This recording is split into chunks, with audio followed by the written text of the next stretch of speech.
YumaDailyNews.com. If you have any ideas for local news stories, you could always send us emails. We'll take a look. Newsroom@YumaDailyNews.com. For now, that's the news. I'm Andrew Caravella.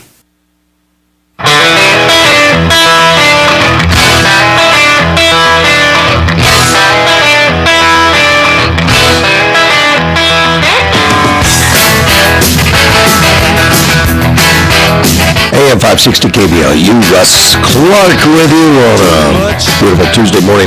Johnny's in the studio. Johnny Porter, how are you, sir? I'm doing good. Good. I have a phone call first thing. You're on the air. Hey, Russ. I've been following the Rittenhouse trial. Well, I was calling you this morning, which I hung up before you answered, but I really want to know what you thought about it, because I watched some stuff yesterday on it, and I guess I was kind of shocked. But go ahead. What are your thoughts on it? Well, to me, and I did not watch the entire trial yesterday. It's like 6 hours, So yeah, well, I just watched the highlights. The most dramatic moment in the trial yesterday is when the third person who attacked, well, actually it's like the fifth or sixth, who came at Kyle Rittenhouse and he was the one who was wounded in his bicep, Gage Grosskreutz, was testifying, and the defense is cross-examining him, and basically, I've got it, the whole exchange down in an article I wrote, but essentially it comes down to, did you have your gun out when you were there confronting Kyle Rittenhouse? Yeah, and this is Gage Grosskreutz. You had your hands up. Did he shoot at you? No. When you moved toward him and pointed your gun at him, is that when he shot you? Yes. Yeah. And everybody now, this is what really confuses me, Dean. Everybody in that courthouse was surprised. The prosecution he held his head at the table. Do you see that? You see the prosecution table? It is classic. I got a screenshot of it. He was holding his head like he was in great pain or something. Well, I don't know if that's what actually was going on in his head, but that's the image that was given. It was like a Jean-Luc Picard facepalm. And then that was Prosecutor Krause. He's the heavier set guy on the left side of the table. On the right, when you were facing them, it's on your left. On the right-hand side of the table was Prosecutor Binger, and his face looked kind of like his puppy had just died. But now that's my confusion right there. How can those guys not know the witnesses that they had so much time with, that they spent all these? This was one of the guys that got shot, blew his bicep apart or something. Right. Yeah, and he had a gun. He was charged with having a gun. Did the prosecutors never ask him that question?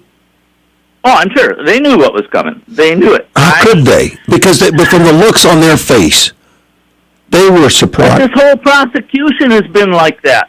All the prosecution witnesses appear to be like their defense witnesses because they can't say stuff because it's all on video. They can't make up stuff. They can't lie. Not easily. But it's all contradicted by the video. But the prosecution had to know this going in. They can't act surprised. Of course they did.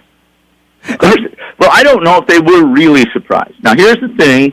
When you look at that part, and I have looked at it several times, where he makes Grosskreutz says, yes, my gun was pointed at him when he shot me. Right.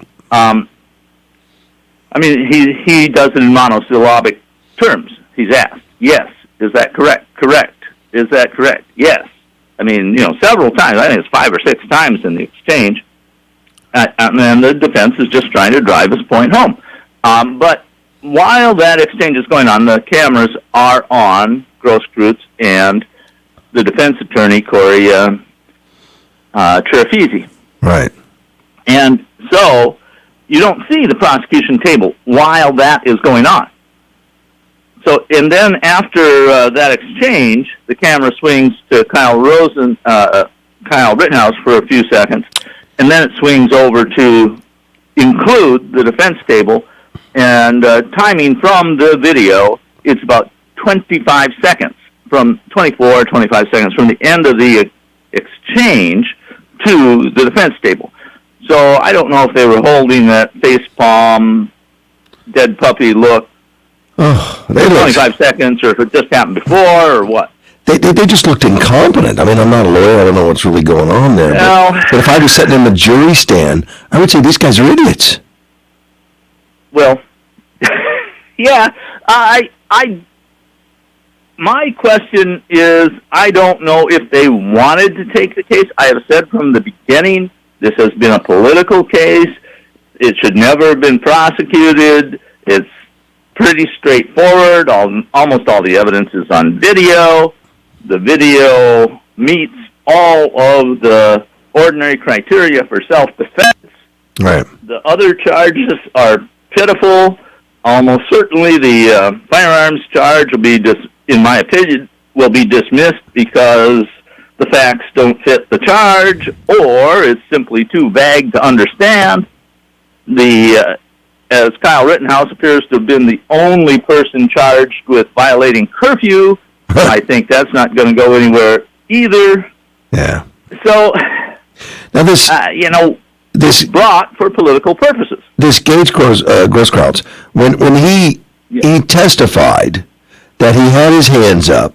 Now Kyle Rittenhouse is on the ground. He's already been knocked down. He's on the ground holding the rifle on the ground. He's just shot. He's one person who kicked him or was attempting to kick him, jump kick man, they call him a photo. They never found him. So in the head. So Gage walks towards him and points his gun at him, and then gets shot in the bicep. And the only thing the prosecution said afterwards, or they got from him, was that he didn't intend to point his weapon. That's the yes. I didn't intend to. He also said, "Would you normally shoot from that position?" And he said, "No, I don't normally shoot from that position." Well, what difference does that make? I didn't intend to. No. I mean, I'm talking Krauts. He said he didn't intend to shoot to point at him, and I'm like, well, what difference does that make? I mean, this guy's self-defense, has a gun in his face after he's already been attacked. This guy approaches him with a gun. And he says, but I didn't intend to point my weapon. What does that mean? Well, that means that they're trying to paint Grosskreutz as a victim, as an innocent victim, but it has absolutely no bearing on the self-defense charges whatsoever. He chased Rittenhouse down. Not what he intended, that is what the jury considers or should consider in a self-defense case, is what Kyle Rittenhouse experienced and saw. Okay. And you had several people attack you, try to kill you, and here this guy is and it's not like it's just he calmly walks up and he's sauntering around and the gun just sort of happens to point at Kyle. No, he's got his hands. Kyle has just shot somebody, Uber, who attacked him with a skateboard. He's just come around, got up, and somebody who was running at him has just stopped, in a full screeching stop because he was running, and has both hands up in the air, and one of those hands has a pistol in it, and that's Grosskreutz. And Kyle does not shoot him. Right. Until he gets pointed at him. Right. And then Grosskreutz is looking at Kyle, and he lunges forward and moves the pistol down and around so that it's like pointing at him, and that's when he gets shot. And Grosskreutz went there to protest. He didn't have a permit for the pistol. He said it expired. Well, he didn't have a valid one. Yeah, it expired or whatever. And he said that he went there as a medic, and he went there because he's a paramedic or something, a volunteer or something. And he said that Rittenhouse, he saw Rittenhouse fatally shoot the guy, so he ran over to Rittenhouse. Wouldn't he go to the guy that got shot if he's a medic? You would think, wouldn't you? No, wait a minute. You're a medic, so you run to the guy with the gun and a pistol pointed at him? But I don't intend to shoot? When you have a pistol in your hand, yeah. Oh, this whole prosecution, everyone should just, go back and see if they can pass the bar again. I don't know what's going on with these guys. And several people are saying that the judge should do a directed verdict of not guilty. Well, I don't know. I don't think the judge would want to do that. I don't think the prosecution wants that because I think one of the major purposes of this trial is to deflect criticism from the prosecution. The prosecution wants to be able to claim to the radical left base, hey, we tried to do it, but the American political system is so corrupt they wouldn't convict this mass murdering Kyle Rittenhouse. Now, from my viewpoint as a layman, I think Rittenhouse has a heck of a lawsuit just based on everything you said. That he's a victim of political, attack. Well, he is, but prosecutors have some of the strongest immunity ever granted by the Supreme Court. Sure. And so, it's extremely difficult to go after a prosecutor. It's much harder to go after a prosecutor than it is to go after a police officer. This looks like one of those cases that, oh my God, this guy, Rittenhouse, is... Well, I'll give you a brief description of one of the foundational cases for that immunity. Okay. It was a whistleblower was complaining about corruption in a hospital in a southern state somewhere. The prosecutor had connections with the hospital. The prosecutor brought a case against the guy, suborned witnesses to testify falsely against him, made false charges in the case, got it right up to where there would be a jury trial, cancel it. Then, after that was done, he brought charges up again. He did it like 2 or 3 times. And the victim sued the prosecutor for malfeasance in office, whatever, and the Supreme Court said, no, he's got immunity. Wow. Okay. But, of course, in that case, the critical difference is he never brought it to trial. Oh. In this case, it's gone to trial, so there might be a case here. Yeah, especially when... I don't know how the prosecutors could look so befuddled, and it seems like throughout the case, the trial, the prosecutor's been asking questions that actually support Rittenhouse's case. It does appear that way, doesn't it? Now, there's some more stuff that I think the audience should know. Gage Grosskreutz was live streaming video from his phone. That's one of the things he was doing. Yeah. When he had the phone in one hand and the pistol, a Glock 27, in his right hand. Phone left hand, pistol right hand. One of the detectives of the police department obtained a search warrant for the contents of Gage Grosskreutz' phone because Grosskreutz wouldn't turn it over to him. Somebody higher up online, and I can't remember the source, which is why I have to put it that way, said the prosecution told the officer or the police department not to execute the search warrant on Gage Grosskreutz' phone because they claimed it might be in violation of a recently passed amendment to the Wisconsin Constitution that protected victims. But as Grosskreutz was clearly a potential defendant as well, I'm not sure that would apply. But if it turns out that the prosecution deliberately told the police not to execute a warrant on one of the major players in this case, it's a pretty big deal. And Grosskreutz has a lawsuit against the city right now as a victim because $10 million. Yeah, he's suing because the police didn't do a good job of keeping the violence down. They allowed the armed militia. He's saying that they allowed armed individuals to be on the streets. Well, he was armed. He was armed. And they shouldn't have done that, and that resulted in his injury. But it's a really... I don't think it's going anywhere. Well, personally, this stuff is... Well, he believes it is. I don't know that. But there's left... I would... My thought on why they filed the lawsuit was to get those their opinions out in the public eye before the trial so as to try to corrupt the jury pool. That's my opinion. Yeah. Well, I don't know how corrupted... But it backfired on them because then they brought up that in trial, which gave him reason to try to tilt the trial against Rittenhouse. So they never did get into his phone or anything? No. And the phone, he's live streaming, which is very likely to have some pretty good video evidence of what's going on. Sure. And who knows who his contacts are. And who knows what would be on that phone, right? Yeah. Who he might have talked to, what connections might be shown. How's the guy doing? I know he said he vaporized his bicep, which sounds like... I was specifically watching, it was his right hand, the right arm, the bicep of the right arm was hit, and it did extensive damage to the bicep. I was watching him at trial yesterday, and I can tell you that he has a lot of function in that right hand. Yeah. His right hand appears to be, intact. All the fingers seem to be operating independently and able to do fine motor function. He was able to pick up a water bottle and use it.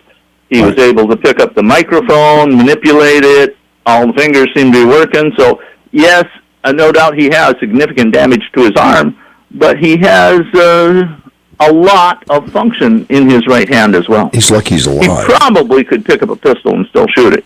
If he could pick up a water bottle and the microphone and manipulate them, I'm pretty sure he could shoot a pistol. Yeah.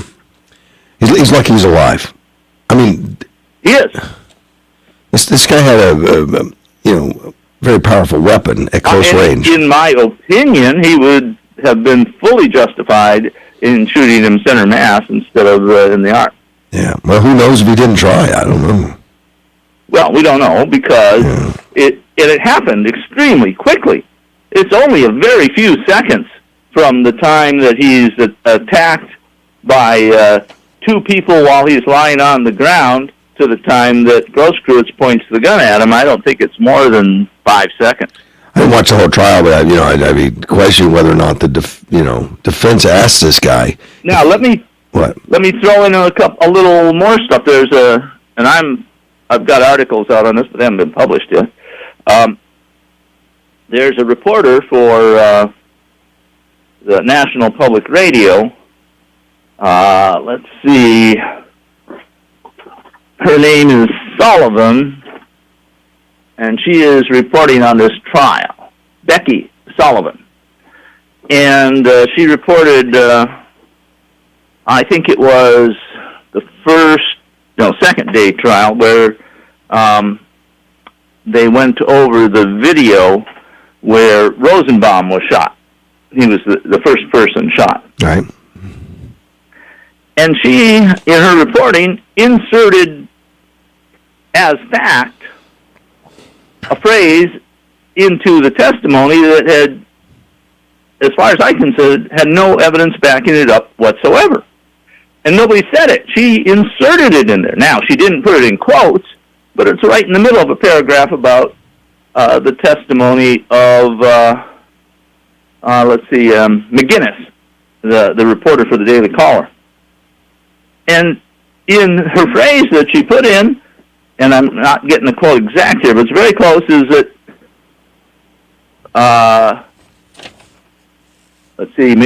Rosenbaum's momentum was carrying him past Rittenhouse when Rittenhouse shot him 4 times. Oh. Only there's no evidence that that's what happened. Yeah, I didn't get that. I thought things happened very fast and it wasn't. They did. What happened, and what McGinnis says, is that Rosenbaum was lunging toward Rittenhouse, and then Rittenhouse shot him 4 times as he was lunging toward him. Trying to grab his rifle. Right, precisely. And so it's very strange that she would twist that around and try to claim that he was going past Rittenhouse when Rittenhouse shot him, but that's not what happened at all. Well, anyway, so she put out another, it was a little update kind of, and it went out to a bunch of radio stations from yesterday's testimony, and I'll quote here. She said, Gage Grosskreutz the only person who survived being shot by Kyle Rittenhouse last year at a chaotic demonstration in Kenosha, Wisconsin, took the stand in a pivotal moment in Rittenhouse's homicide trial. In 3 hours of dramatic testimony Monday, Grosskreutz, 27, acknowledged that he was armed with a pistol on the evening of August 25th, 2020, but said that his hands were raised when Rittenhouse raised his rifle at him and that he feared for his life. Well, and then he put his hands down and grabbed a pistol and pointed it at him. She doesn't include that. Well, I think that was a liable omission. I think that was, okay, and that was the surprise of the trial, or at least it seemed to be a surprise. Yeah, I agree. It's like, oh my God, I didn't know you pointed the gun at him, was what I thought. When I looked at the lawyers, I'm like, how could you not know that? Maybe they were acting. They knew it. Yeah, they knew it. They knew it. I don't know what the deal was with the, it could have been just innocent poses that they were doing for other reasons. Wait a minute, you said they're lawyers. How can anything be innocent? There's nothing innocent there. Well, I've seen Krause a little bit, only a couple of minutes, and he seemed competent from what I could tell from his courtroom demeanor and all. But I've seen Binger a lot, and he is not stupid. He is a very smart, well-practiced lawyer. Well, but I think they just don't have anything to work with. The case should never have been brought. And you suspect they're being forced to do it, but they're not in that decision on whether to do it or not. They just get assigned the case, I assume. But you don't put what I've read, and I could probably dig up a source if I start looking hard enough, but what I've read, maybe it's just gossip, is that Binger is the most left-wing, the furthest left of anybody in the prosecutor's office, which is already left of center. Right. So the implication was that he has an ideological card in this game. Yeah. And that he's doing it for ideological reasons, which fits the arguments he's trying to make. Which, essentially, as far as I can see, the arguments he's trying to make are, well, Rittenhouse was young, he's right-wing, he's racist, he should never have been there, he was violating the law because he wasn't allowed to have a rifle, which, in my opinion, isn't true. None of that's coming true. And therefore, everything he did was bad. If he just wouldn't have been there, sticking his nose in where it didn't belong, none of this bad stuff would have happened. That's the only thing I see them trying to do. I don't think it'll fly with the jury. But so if he gets acquitted, does he get his rifle back? Oh yeah, and that's probably one of the reasons they're putting all these, smaller charges on it, because they don't want to give the rifle back. It's a big iconic thing for them. Oh yeah, it'd be a big deal to get that rifle. Well, and actually the rifle would not go back to him because legally it was not his. Right, but it'd go legally. It would go to his friend, Dominic Black. Right. His friend, who's 21, and who could legally possess the rifle, and that's another thing. I mean, it turned out they gave testimony the rifle had never left Wisconsin. It was most of the time locked up in Dominic Black's stepfather's safe. Rittenhouse had provided the money for it, but the agreement was that he would not get the rifle until after he turned 18. So they were performing very legal, staying very legal within the guidelines of the law. I think it would be very difficult, which is probably why it hasn't been brought, to have a federal charge of strawman purchase. Yeah. Because he never transferred the rifle to Rittenhouse. And it never crossed state lines, so stays kind of a local thing, not a federal. Well, it's federal because federal licensing laws, and there's a federal firearms law, the 1968 Gun Control Act, that controls who rifles can be sold to from a federally licensed retailer, and it was a federally licensed retailer but who sold the rifle. It was all legal. He never transferred it. He never. Right. So. They would have to argue that it was his intent Yeah. to transfer. But it didn't happen. But it's legal. He can transfer it after he's 18. It's fine. I would say he could. That seems quite reasonable to me. There was a famous case in, I think it was Ohio, where a person bought a handgun for his father-in-law. His father-in-law could legally have the handgun, but he bought it and he gave it to the father-in-law, and they prosecuted him for a straw man purchase. Ouch. Yeah, and it was held up in court. They said, "Well, yeah, you know, the guy could legally have it, but you couldn't buy it for him with the intention of buying for him when it wasn't a gift." So it's a straw man purchase. Oh God! But there was no transfer in this case. It's not illegal to temporarily allow possession of somebody if they don't, keep it. It's just a temporary thing. That's perfectly legal, which is what happened in Kenosha. Yeah. We'll see what happens. It should wrap up shortly. And well, the defense hasn't brought any witnesses yet. I don't think they have to. And they're going to bring a couple. I don't think they have to do much. I mean, prosecutors done their job for them. Yeah. One of the other things that happened was that Chirafisi asked Grosskreutz if he had made a statement while he was in the hospital, and I think he showed him the statement. I don't think they read the statement aloud to the jury, but the statement was to the effect was that he regretted he hadn't put a full magazine into Rittenhouse. Oh, really? And, yeah. And that was tweeted out or sent out on Facebook or something by his friend who was in the hospital with him. Good Lord. And then his friend pulled that off right away, but they'd already got a capture of it. Too late, it's all there. And so Chirafisi asked Grosskreutz if he said that. And Grosskreutz said he hadn't said that. So they subpoenaed his friend as a defense witness, and his friend will be appearing in court, and they're going to try to impeach Grosskreutz on that. Awesome deal. Impeach means to show that he lied. I think somebody's lying. There's a few liars out there. We'll see who they are. There's definitely plenty of lies in this case. Hey, man, I appreciate the call and the update, man. Take care. You're welcome. All right, bye-bye. Of course, that was Dean. I called him early, Johnny. Mm-hmm. I got him up. I got to take a break. We'll be right back.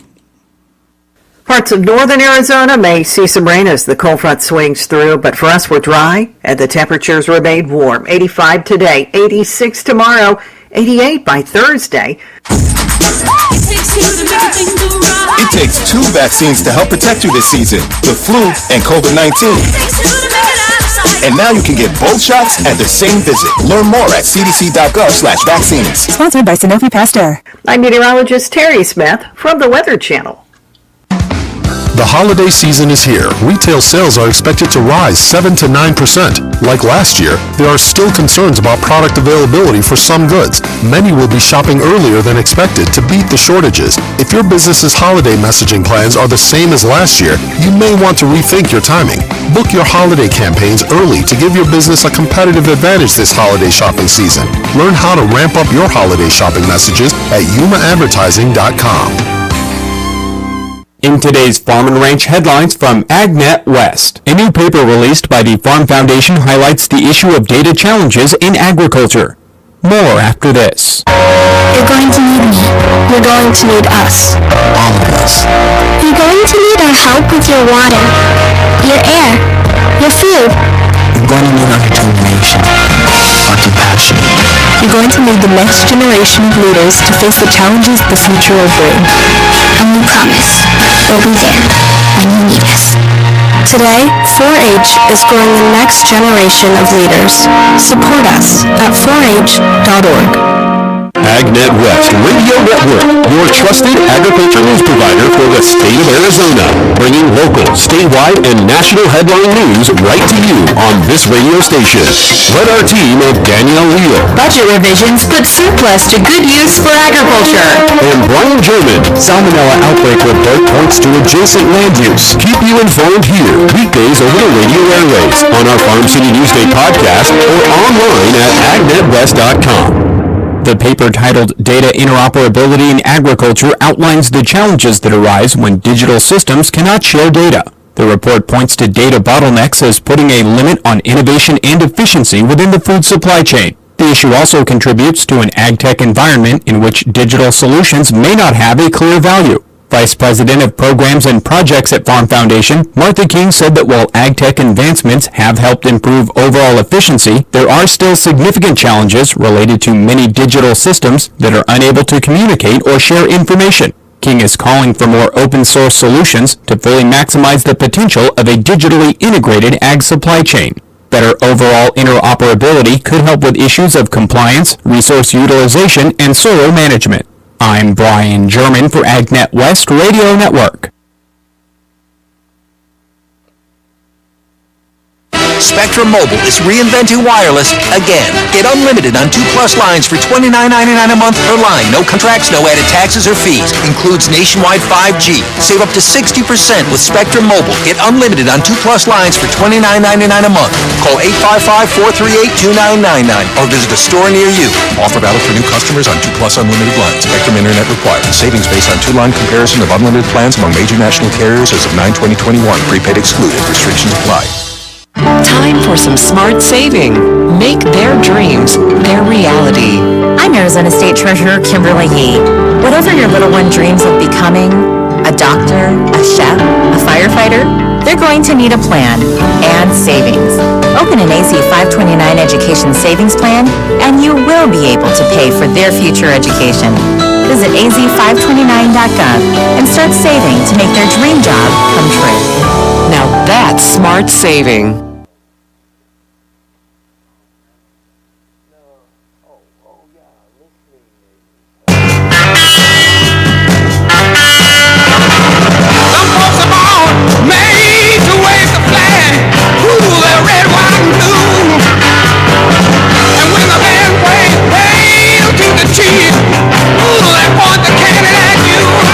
AFI 60 KBLU. Russ Clark with you, Johnny's Time Porter's in studio. Man, Yes, sir. spent a lot of time with Dean this morning. But hey, Hyundai of Yuma. I got to mention them at Hyundai of Yuma. Of course, America's best warranty, 5 years, 60,000 miles, 10 years, 100 on that drivetrain. Get over to that veteran-owned business on 32nd Street and take a test drive. That's the best way. You know, I was over there the other day on Saturday because they were giving away money for the local, shop local type program they had going on. A lot of fun. People won prizes and stuff like that. But I was looking for a pickup truck. They didn't have one on the lot. You can't. It's the hottest selling out there, those new Hyundai pickups. I don't know how many they've sold. I don't think there's been a ton, ship shortages and all that stuff. But you just can't get one. It's just hard to get. But get over there and take a test drive and ask them when the next truck's coming in. Let's take a phone call. You're on the air. Good morning, you two. ¿Qué pasa? Well, good morning. Good morning, sir. Your children will live under communism. You Americans are so gullible. No, you won't accept communism outright. But we'll keep feeding your children. Is this the Antifa version of Gilbert? No, sir. Oh, okay. This is just a reminder of 1961. Oh. Wake up and find you already have communism. We will not have to fight you. We will have weakened your economy until you will fall like an overripe fruit in our hands. The democracy will cease to exist when we take away from those who are willing to work and give to those who will not. We, communists, will bury you. Brezhnev? Nikita Khrushchev, okay. 61 years ago. I said 19. I apologize. Scary dude, man. Is it happening? It seems fitting. Seems like what's going on. No, it's not them doing it. We're doing it to ourselves. So it's not happening. That's exactly what you said would happen. Your children's children will embrace communism. But I think the Biden administration is heavily engaged. So much connection to Russia, so much connection to Ukraine, so much connection China. That's where it's all coming from. And they blame Trump for it all. They hang it all around Trump. Trump's like, what are you talking about? Did you see the new statistic that came out that 1/3 of all millennials, 1/3 of them identify as part of the LGBT group and agree with socialism and communism. 1/3 of all millennials, that's the new study that came out, believe in communism, and they believe that they're part of the LGBTQ community. Well, I think we should send 1/3 over there for a vacation so they can see what it's like. Well, with that, John, it was my children. So me, you're in the 60s, I was 60s. My son was born in the 70s. His sons were born in 90s, 2000. Mm-hmm. So it's the children's children. Yeah. Exactly. Yeah, Ben Shapiro had this young man talking about how he embraced socialism. And the kid was really confused. He sounded very intellectual. He was very intellectual in his speaking, but very confused. He was trying to match socialism with capitalism, but he was a socialist. Because he loved things. He believed in distribution of all the wealth. To enjoy wealth, you got to be a capitalist. But even China doesn't even believe that, because I don't think the entire population lives like Chairman Xi, No. They don't have access to all that stuff. But they've destroyed the middle class in China. There is no middle class. There's the very rich and then everybody else. And with that, that's one of the reasons I called you, Russ. Yeah. You were involved with our meet and greet of the conservatives December 4th. That's right. With Dr. Paul Goldart as our keynote speaker. Great speaker. Great man, too. Yeah. Bill Britton's fun on Chuck House on December 4th. That's a Saturday. Time to sign up. Sign up to eat is 5 to 8. Clyde Gill will be serving our tri-tip dinner. Oh, we got Clyde involved. That's good. Oh, yeah. Oh, Clyde is a doggone great conservative, Republican conservative now. Yeah, well, he's been doing catering and stuff for a long time. He knows what he's doing. Yes, he does, and he's very good at it. Yeah. Very good at it. It's $15 a person, Russ, and with that, you have a chance to win a $500 gift certificate to Sprague's. Not a bad deal. And you got to be there to win. Yep. And come enjoy us. My phone number is 928-210-7895. And our tickets are on sale now. You can call me to get roll call tickets. Or Miss Sally. Anyway, I'd like to invite everybody. And remember that tidbit I just read to you about communism. And like Jonathan Porter just said, 1/3. Appreciate the call, buddy. All right, bye. Stand by. As our friend Gilbert. And it'll be good. And next time he calls, I need to get more list of who's going to be there. But he's going to have a lot of politicians there. So it's time to, meet them, find out who they are, what they're all about, what's going on with them. All that kind of stuff is a great opportunity. And I think people are hungry too, Johnny. Well, they're getting the more alert and awake of what's going on. And we're more aware of holy crap. Look what they did in Virginia. Mm-hmm. So, and they had to overcome probably some, shenanigans at the polls, which we know anecdotally about a few of them. But we don't know how extensive it was, but it wasn't enough to overcome. That's what it'll take. And the interesting thing about what happened in Virginia and other places, normally the other party is usually regrouping and trying to find out what are we going to do next, or try to come back to the center to be able to get their base again. This time they're not doing that. They're going full speed ahead with their leftist agenda without any type of... they're doubling down. They're doubling down, which is very strange. Yeah. It's like they with a confidence that, okay, we're going to be in power. We got this. It's like they don't fear the polls. They don't fear it. The polls, exactly. 71% of Americans disagree with the way our country is headed, and they don't care. It's counterintuitive to politicians. They always worry about opinions and where the public is, but these guys don't care. They don't care. They're done with that. We're just going to do whatever it takes to take over the country, and we're going to get it done. So they're not backing down. They're not going to sound like, remember Clinton, after the 2 years in office, and we had the contract with the mayor, came in, Newt Gingrich, and he worked hand in hand with the Republicans. He did. After that, and actually had a great economy, some great things happening after that with under Clinton, but it didn't start off that way. No, but he did. He took note. He looked around. He said and then he moved closer to the center, and like you said, worked with Newt and got things accomplished. You don't see that this time around. No.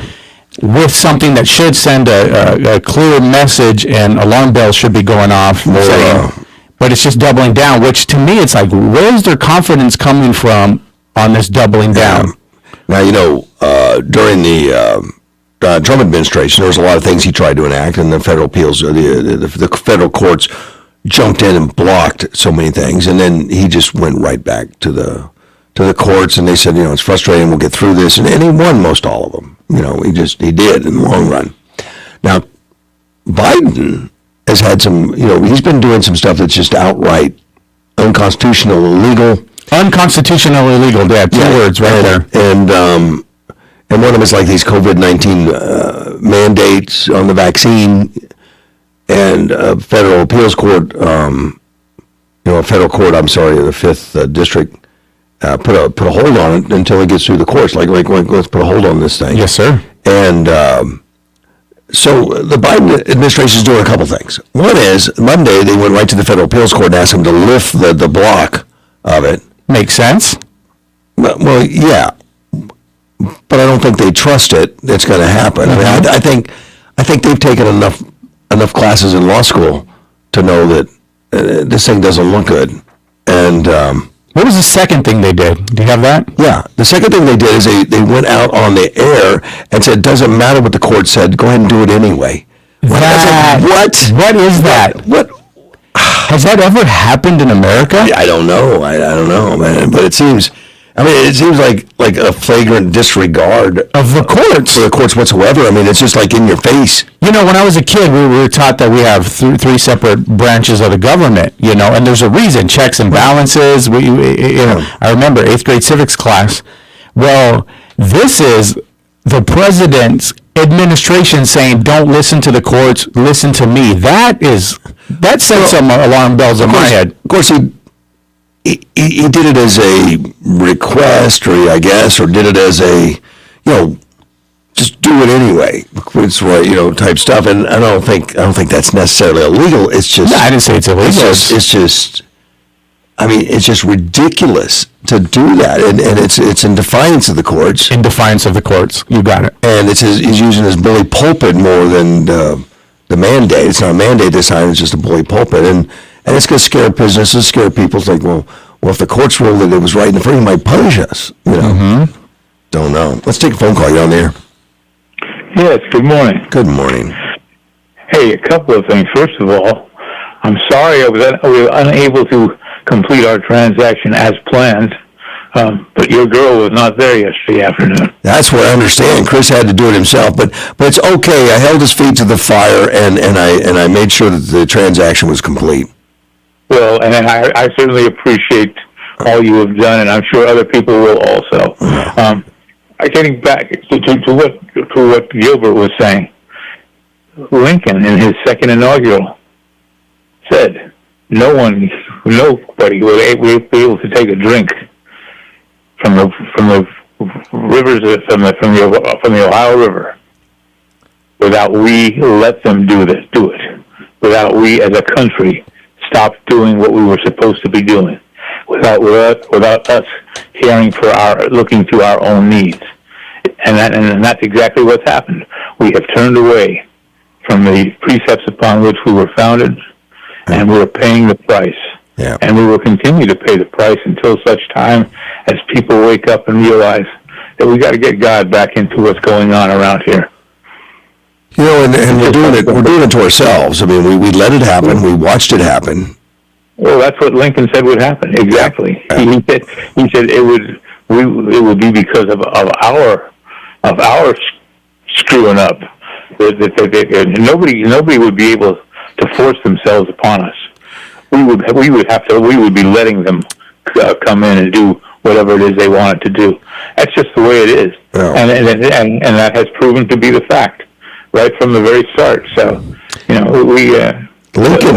Lincoln was a big believer that we get the punishment we deserved. He blamed the Civil War on slavery, of course, and some people say it was about states' rights, and you can say whatever you want. Slavery was actually the pivot of the whole thing. It was one of the paramount issues. But he blamed it, and he used some biblical passages, and I can't remember exactly, but it was in his second inaugural address that the amount of blood spilled during slavery equals the amount of blood spilled during the war. In other words, we paid a price. And we're going to continue to pay that price until such time as we wake up and say, listen, there is a God in heaven, and he is righteous.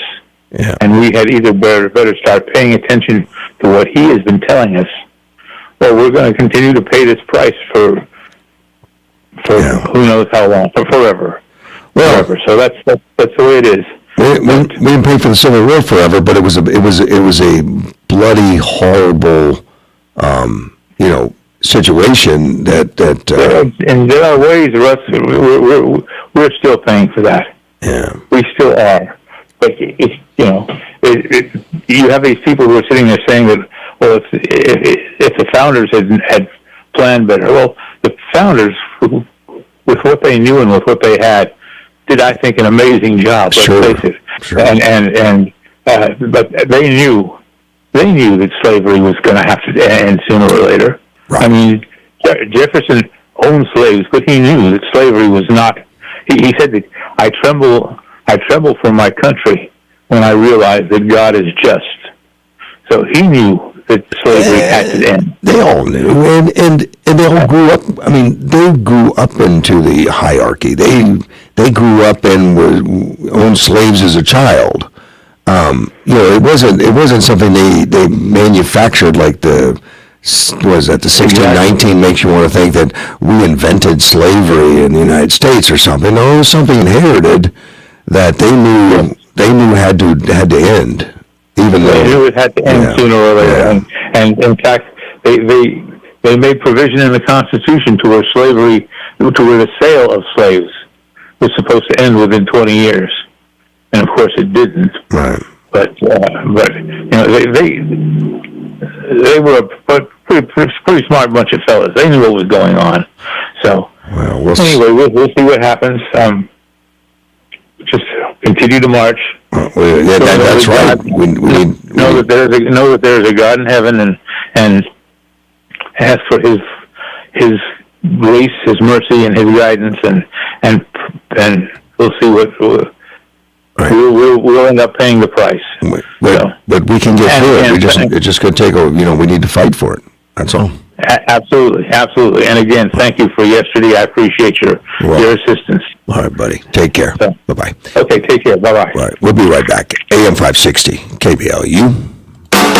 Arizona Marketplace is open November 4th. Largest and best outdoor market in Yuma County. Looking for unique items? Arizona Marketplace is your place. It is safe, clean, even the bathrooms, shaded, has entertainment, food vendors. Shopping for the perfect gift? Bring the family. Octane Car Show Rally on November 13th. RV storage, Arizona Marketplace. You just have to experience it. 3351 South Avenue 4E. Last year alone, $55 million was wasted on Facebook advertising and another $48 million on Google by people who thought they knew what they were doing, but found themselves overbidding on search terms, buying wrong audiences, and using ineffective tactics. Wouldn't it be better to talk to someone who knew what they were doing from the start and could give you solid strategies and advice? Get free advice. Sign up for our business building e-tips and take the guesswork out of your marketing plans at YumaAdvertising.com. Hey guys, there is some important news that all men should take very seriously. Your prostate health. Are you urinating more frequently? Are you waking up at night to urinate? Are you sick and tired of prostate pills that just don't work? Sound familiar? If you are one of the millions of men with prostate problems that are driving you nuts, there is some great news.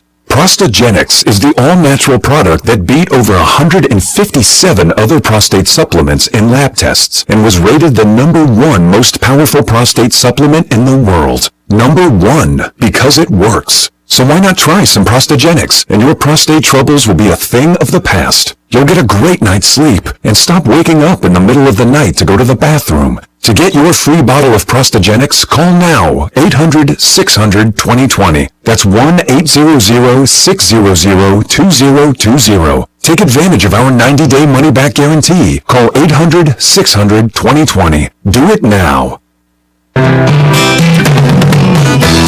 Tax the rich, feed the poor, tell their honor. AM 560, KBLU. Russ Clark with you. Johnny's in studio. I'm here. I think I got Gilbert back on the phone. Did you call him back again? Yes, I did. I heard Ricardo said, "Hey, Russ wants you to call back." What? Because I said, who's all involved in the... Yes, sir. Who's coming? We got our great Sheriff Wilmot will be there. Okay. Arizona Senators Stina Kerr, Representative Tim Dunn, Representative Joanne Osborne, Representative Joel John, and we have a lot of the candidates that are running for their positions, their office, also coming.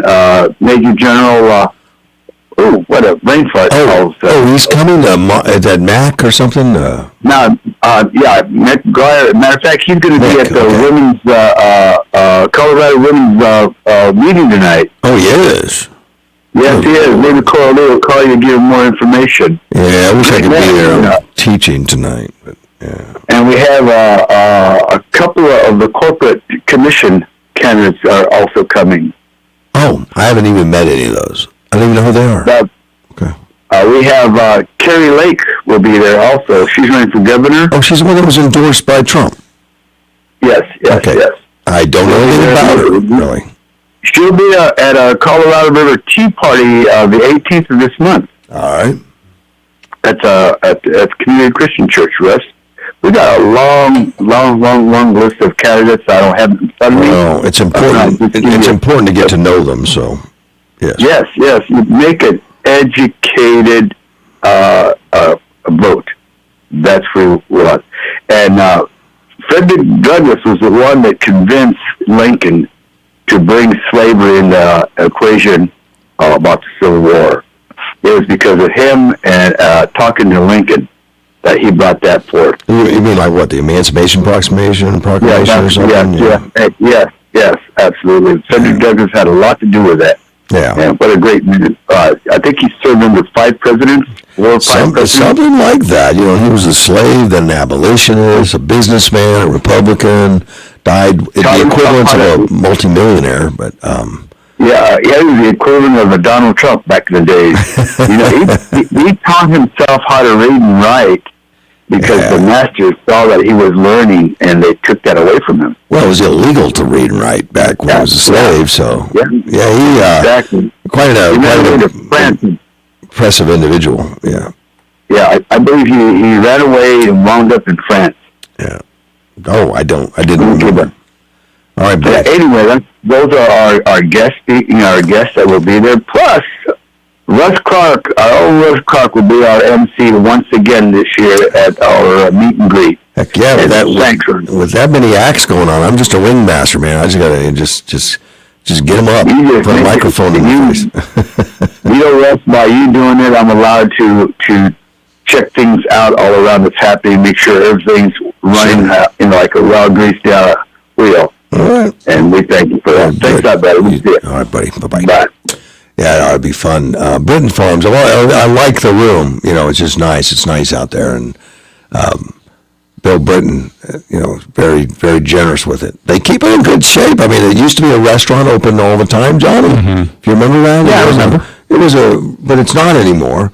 So it's just for special events and stuff, but they still keep it up. They keep it looking great, and it's a nice room, so we'll get more going on with that. Now I have an interview coming up at the top of the hour, so I won't be taking any calls on that. But Briar March, a director, documentary and Fulbright scholar, latest film Mothers of the Revolution.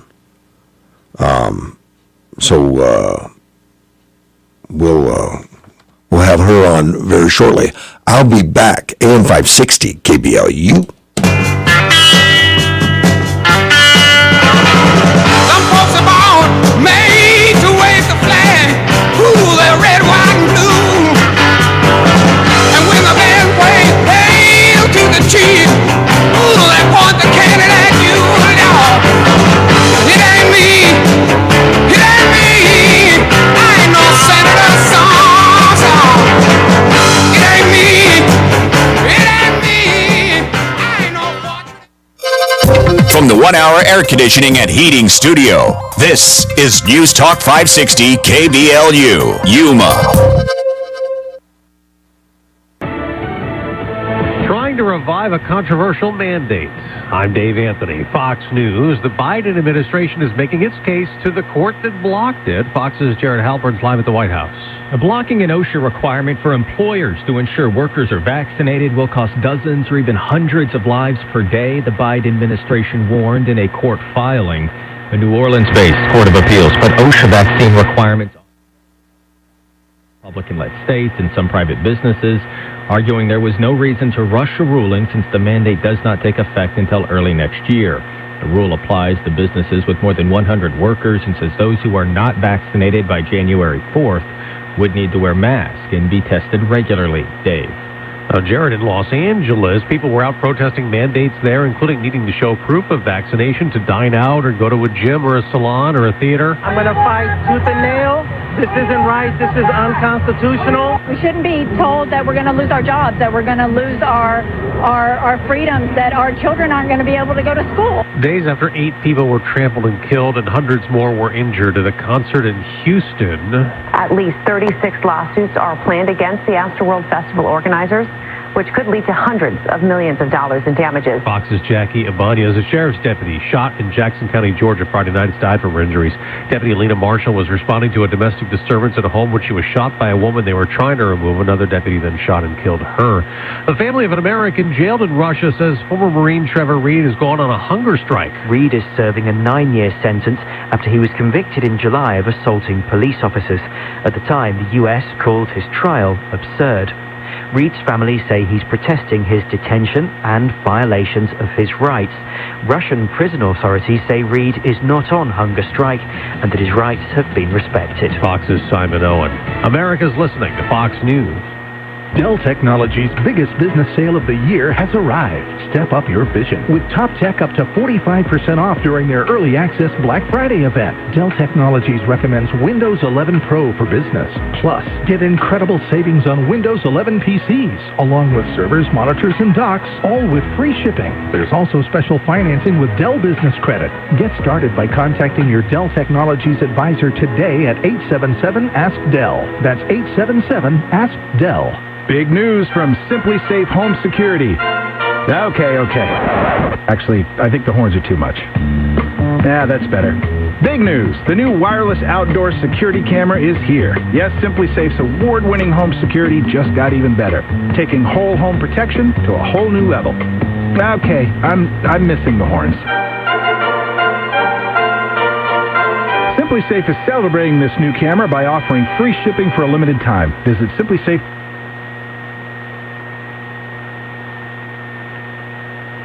Here's the news in 60 seconds. YumaDailyNews.com. The mass bank robber who held up a local bank a couple months back, well, he has finally been caught. Find out who it was. YumaDailyNews.com. As of yesterday, Yuma County has started COVID-19 vaccine clinics for kids 5 to 11 years old. Get info on registration, YumaDailyNews.com. Pandemic assistance. It's now being offered for organic producers. $20 million in funding support is being made available through the new Organic and Transitional Education and Certification Program.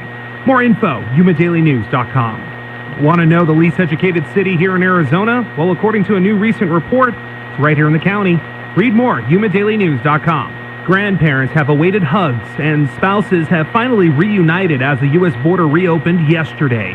Read the heartfelt stories, YumaDailyNews.com. If you have any ideas for local news stories, you could always send us emails. We'll take a look. Newsroom at YumaDailyNews.com. For now, that's the news. I'm Andrew Caravella.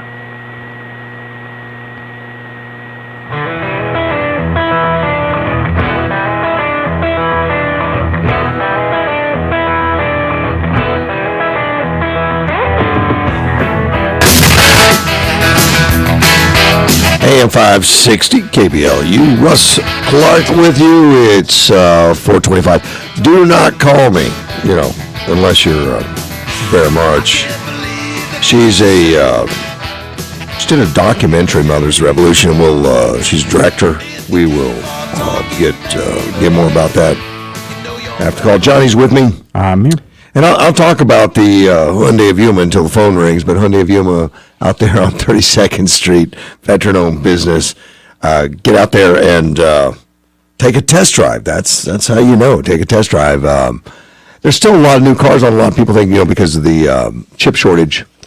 There's not cars. There's limited. You hear about people waiting months for some models, not on the Hyundais, but others I've heard that they waited for months and months to get them. It's unusual. Maybe special orders are being held up or something. But honestly, the cars are out there. There's no trucks though, Johnny. But get over there and take a test drive and ask them about the truck. It's pinned on the platform of the Sonata. Or, I'm sorry, the Tucson. It's the Tucson SUV. So it's pinned on that same vehicle. So it's going to share some attributes and traits. But get out there and take a test drive. Let me know what you think. Until she calls in, we'll start with the Project Veritas. Have you been keeping track of James O'Keefe on some of his latest run-ins and all that? Now, I like the guy. He's aggressive and scary. I mean, scary in that he puts himself in some scary situations. Yes. He's one of those guys that walks right into the den of people doing things bad, records them, and tells them he's recording them. Yeah, and now the pushback has come. Well, the pushback's from the Biden administration. This is all political. But do you know why the FBI raided him, right? Do you know? I know. Yeah, it's over the supposed diary of Biden's daughter. Right. Ashley Biden diary ended up in James O'Keefe's hands. He bought it. Did you know that? He bought the diary from not from her, but from somebody. That it was supposed to be made public and all that kind of stuff. So he bought the diary, and then he couldn't get some backup as to verification and all that kind of stuff. Yeah, he couldn't authenticate it. Yeah, so what he did is he gave the diary to the police to get it back to its rightful owner. Mm-hmm. Yeah, so he just couldn't authenticate it, like you said. He couldn't back anything up. Apparently, there was some salacious stuff in the diary. I've read it. It's pretty gross. It's weird. Is it? Oh, it's very weird. And you could see it on the internet. And she talks. It's sexual. Who put it on the internet? It's been on the internet for a year. Ever since it's been up on the internet. It wasn't O'Keefe that did it. No, but it's been on the internet and it's pretty gross. The sexual stuff she talks about with her parents and stuff. So he gave it back to he gave it to the authorities. Yeah. To give it back to whatever. Doesn't know that it was stolen, although that's the premise that the FBI says it was stolen or something. So they raided him, and according to O'Keefe, he says he was woke to a pre-dawn raid and banging on my door. I went to my door to answer, and there were 10 FBI agents. Of course, he's an imposing guy, so he takes 10 FBI agents. I guess so. With a battering ram, white blinking lights. They turned me around, handcuffed me, threw me against the hallway. I was partially closed in front of my neighbors. They confiscated my phone. They raided my apartment. On my phone were many reporters' notes, a lot of sources unrelated to this story, and a lot of confidential donor information to our news organization. Now, I'm sure the FBI won't copy that and give it to the political sources. No, I think that's exactly what they want. I don't know. They want to know who the donors are. Well, that's what we suspect, but who knows? It's not supposed to happen that way. Yeah. I've heard the process is the punishment. I didn't really understand what that meant until this weekend. Now, that makes sense. Mm-hmm. The process is the punishment. It doesn't matter whether you're convicted. It's like Kyle Rittenhouse right now. From what I've read, probably won't get convicted, but he's being politically punished. Mm-hmm. Because how dare you have a gun when we don't like guns, even though it's legal. So O'Keefe, appears to be doing everything, working through his lawyers, documenting, doing everything above the law, and he gets the FBI raid because it was Ashley's diary, and he's the one that turned it over to the officers. He turned it over to the authorities.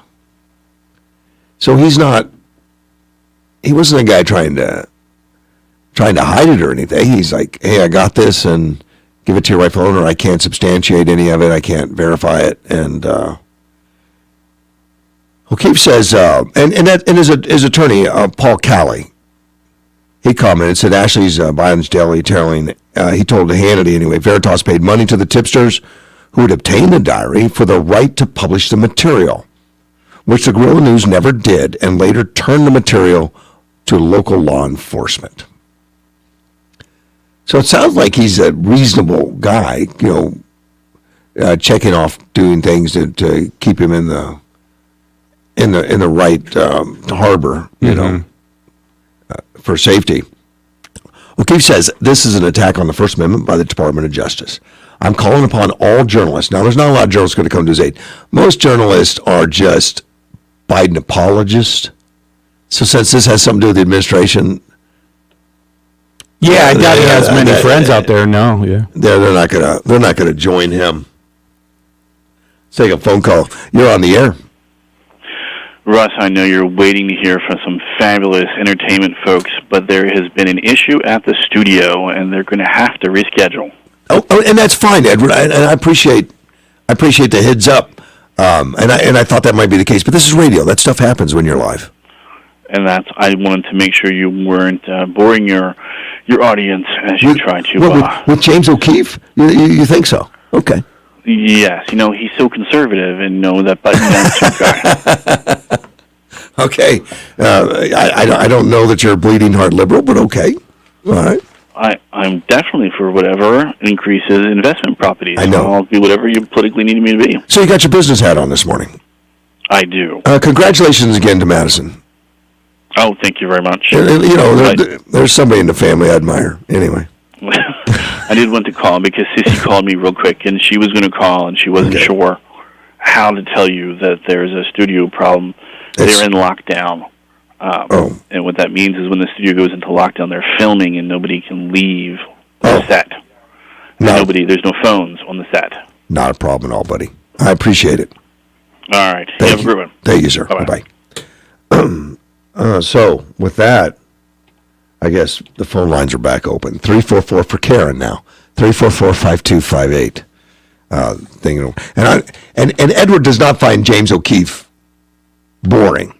In fact, I interviewed him with Edward at the table when I was in D.C. He was actually one of the more interesting interviews because he's out there. He does things a little differently. Let's take a phone call. You're on the air. Good morning, y'all. Good morning.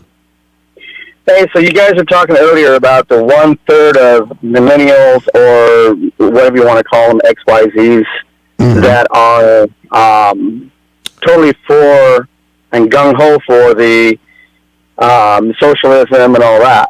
Okay. And I'm going to dare say and put myself out on a limb and say it's probably not 1/3. That's what the report probably has come out.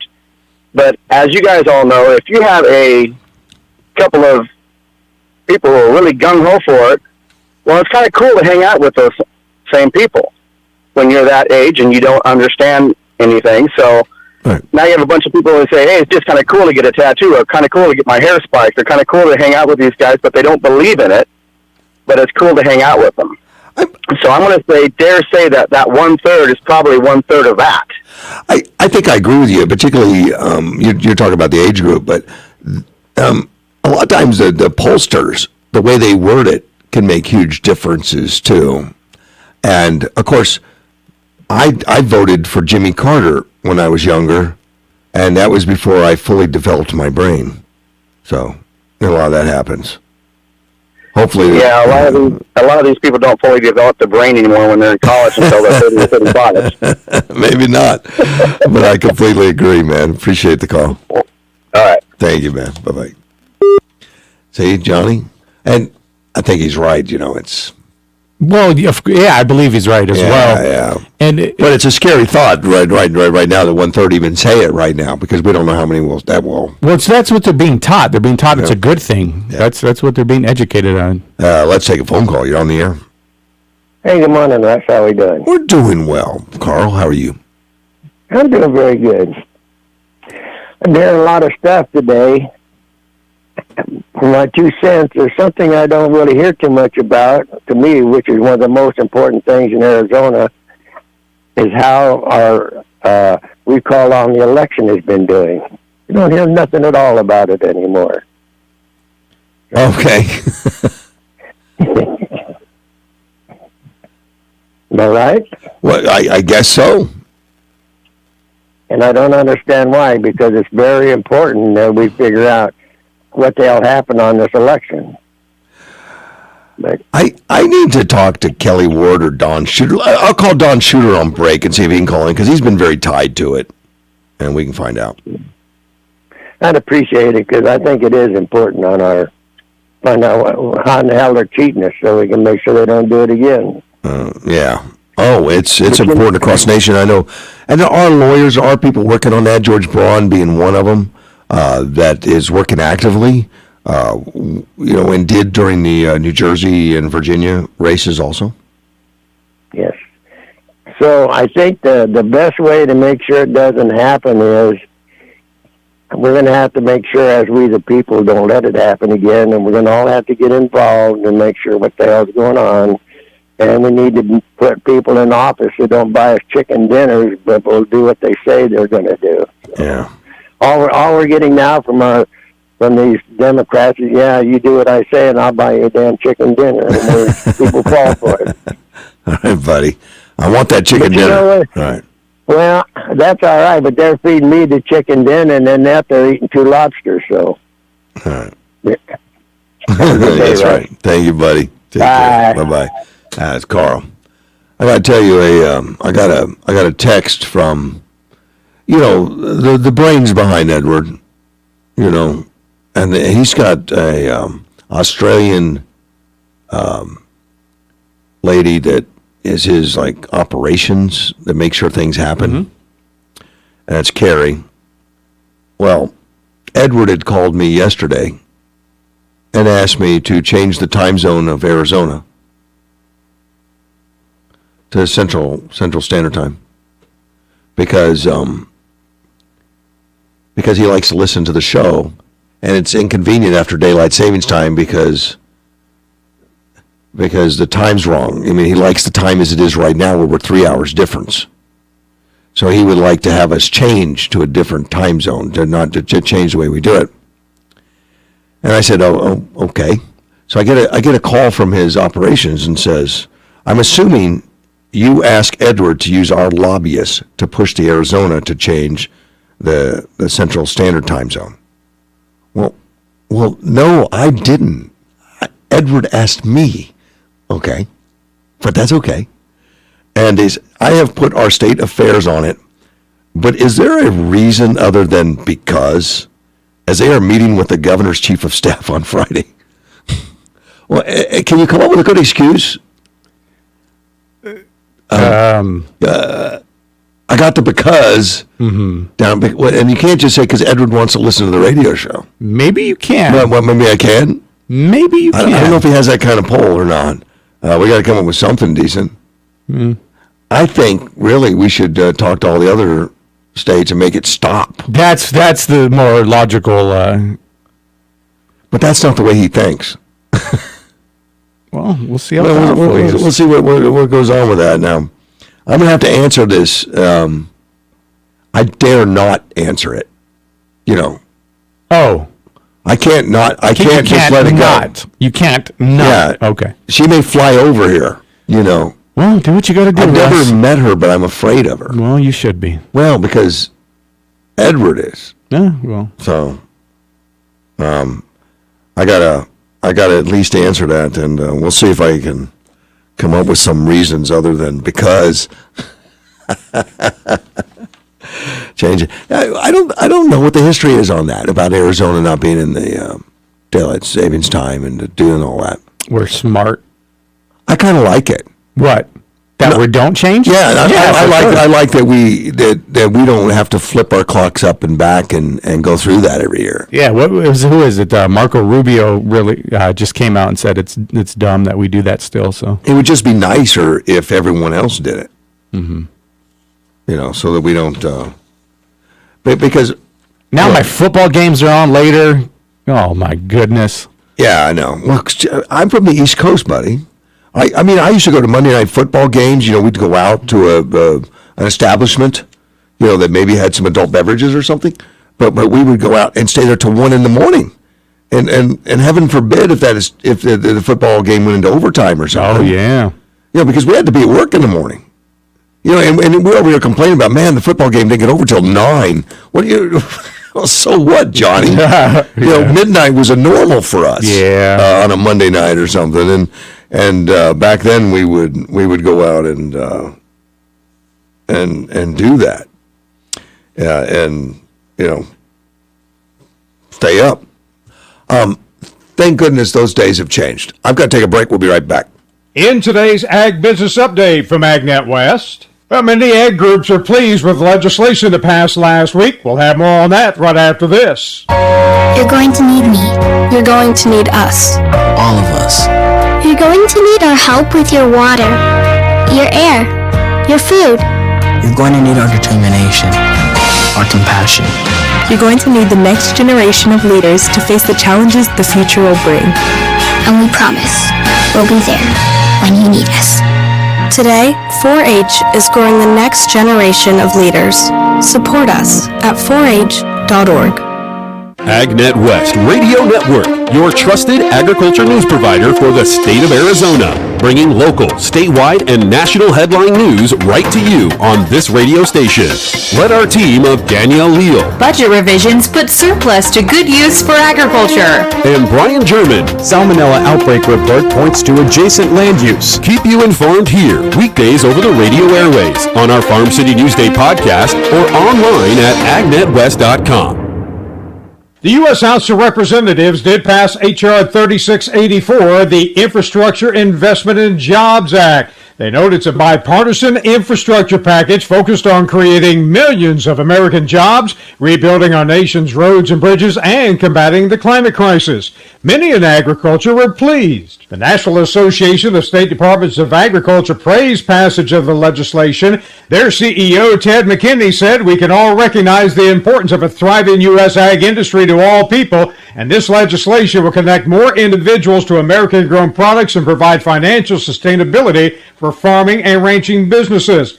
Ag Secretary Tom Vilsack said it's a tremendous opportunity to build up rural America with wealth. It stays in rural communities.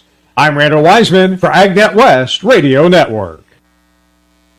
I'm Lou Dobbs. Los Angeles is on a glide path to destroy most businesses. Wall Street closed higher today, and United Auto Workers Union dealing a blow to farmers. Those stories next. Diabetes, high blood pressure, anxiety meds, everyone's on them. If you're a 50-year-old male, maybe a bit porky, and you may even have type 2 diabetes, $1 million of term insurance may only cost you about $200 a month. Call Term Provider. Speak with Big Lou at 800-529-2856. Big Lou will find a term life policy for you even if you have type 2 diabetes, are overweight, or have high blood pressure. Term Provider has helped thousands of people like you who think they can't afford term life insurance. To buy $1 million of affordable term life for you, all you need to do is call Big Lou at 800-529-2856. Lou will make sure the scales are tipped in your favor. Call 800-529-2856. Big Lou will answer your call and work to fit you into a term life policy that you can afford. Remember, Big Lou's like you. He's on meds too. For affordable term life, call 800-529-2856. Starting today, the city of Los Angeles declared war on most legitimate businesses. Everything from restaurants and gyms to museums and bowling alleys now must require their customers to provide proof of vaccination against the China virus before they can enter. It's the strictest regulation imposed anywhere in America, turning owners of even tiny nail salons or neighborhood coffee shops into enforcement officers and bouncers, imperiling future business. America's farmers now face surging prices on farm equipment thanks to the United Auto Workers Union. The weeks-long UAW strike against John Deere has tractor dealers facing delayed deliveries and price hikes on new equipment. On Wall Street, stocks closed higher today. The Dow Jones Industrial's up 104 points. Join me 3 times each weekday for my business updates from the Salem Radio Network. This is the Lou Dobbs Financial Report. Watch out. You might get what you're after. Cool babies. Strange but not a stranger. I'm an ordinary guy. Burning down my heart. AM 560 KBLU. Russ Clark with you, and Johnny's in studio. You know, Johnny, I received a note from Representative Tim Dunn. Want to know if we've been talking about the redistricting, which we have not at this point talked about. So I said, hey, if you can call in, do it. And he said he can call in. So I gave him the phone number, which I normally only give to Karen now, 344-5258, and make sure that he's got that number and can call in. But there will be, and I haven't read. Have you read anything about the? No. The plan? Nope. Well, apparently there's a meeting tomorrow from 6 to 7 at the Yuma City Council Chambers at One City Plaza. So there'll be opportunities to discuss it. Let's take a phone call. You're on the air.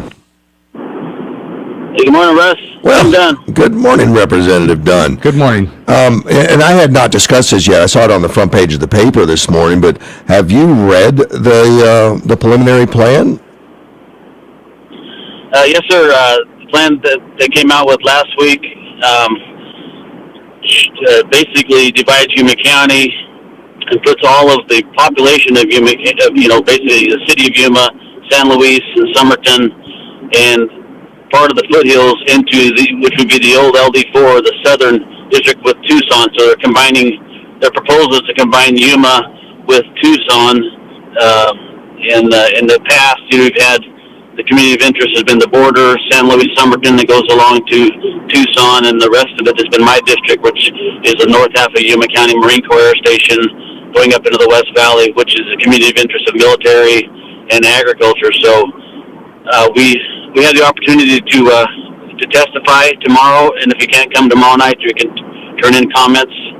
That we need to let the IRC know. If they add all those people, and that's a big chunk of Yuma to add, they have to take away people from Tucson, right? Well, they're taking them away from the Gila Bend area and from up in Buckeye. So they're taking away some conservatives out there, and they want to turn all of Yuma into a Democratic-controlled district. Yeah, right now the districts are divided in half, which some people think that's kind of confusing. Why would we want to divide it in half? But it is the two different communities of interest, the population base, and yeah, it does take it where it's going to be a Democratic edge, about 10%. And so, I've got one more term, but it's not about me, but it's about making sure that we have someone from Yuma that gets represents in Tucson would be a prominent. So we need to come out and testify about it. And a couple of the simple comments is making sure that two things: you want to leave the community of interest along the border down with Tucson that have the like minds, and then you have the Marine Corps Station and the rest of Yuma that would go with up towards West Valley and Luke Air Force Base as a different community of interest. And it's pretty simple comments, and that's that way you have somebody representing our two different districts, two different bases, and so that's on the legislative district for the state, and the same map that's proposed puts all of Yuma in Congressman Grijalva's district, and so you wouldn't have anybody that comes down on the Republican side, like Congressman Gosar now comes down and needs to have Yuma's votes to help win the election. So right now we have the best of both worlds. We have two different congressional seats representing Yuma, and this way it would be just one, and it would be someone from Tucson that doesn't necessarily need Yuma to win. And I remember when this redistricting happened 10 years ago, it was kind of a disappointment to split Yuma in half, and there was a suggestion that they did it to neuter us a little bit, to take away our representation. It actually strengthened us and made us have more representation, and it's the way it worked out. Correct. So they've gone back to the drawing board to try to neuter us again then. Yeah, and we had bipartisan testimony when IRC was here in Yuma a month ago, and everyone said that they want to keep it kind of split like it is, and we know that West Valley has grown a lot. That's why they're moving those lines. But yeah, we do have more representation when you have 3 people representing South County and 3 people representing the North County. Even if they don't live here, they have to come down because they need the votes to get elected. Right. And so it's important that people look at it, read the newspaper today, come out tomorrow night if you can. If not, you can still put in written comments, and to try to help us. They just need to know that Yuma does not like the proposed plan out there. Well, and of course, it's nice to have a recommendation of what we would like, I guess, but I'm sure that exists also. Yeah, there's some other maps floating out that will be surfacing today and tomorrow, and the simple thing is even if you don't know exactly what to say about the Tucson boundaries and the Maricopa boundaries, if you say that you want the existing lines like they're in Yuma County now, in the congressional and the legislative districts, the Yuma portion, we like the old lines as they currently sit, because it keeps the Marine Corps and the Yuma Proving Ground together. It keeps the border region, San Luis and Somerton, together with Tucson, and those are the simple boundaries of the existing lines as they sit in Yuma County. Is the simple way to say it. Yeah, it's worked out pretty well, actually.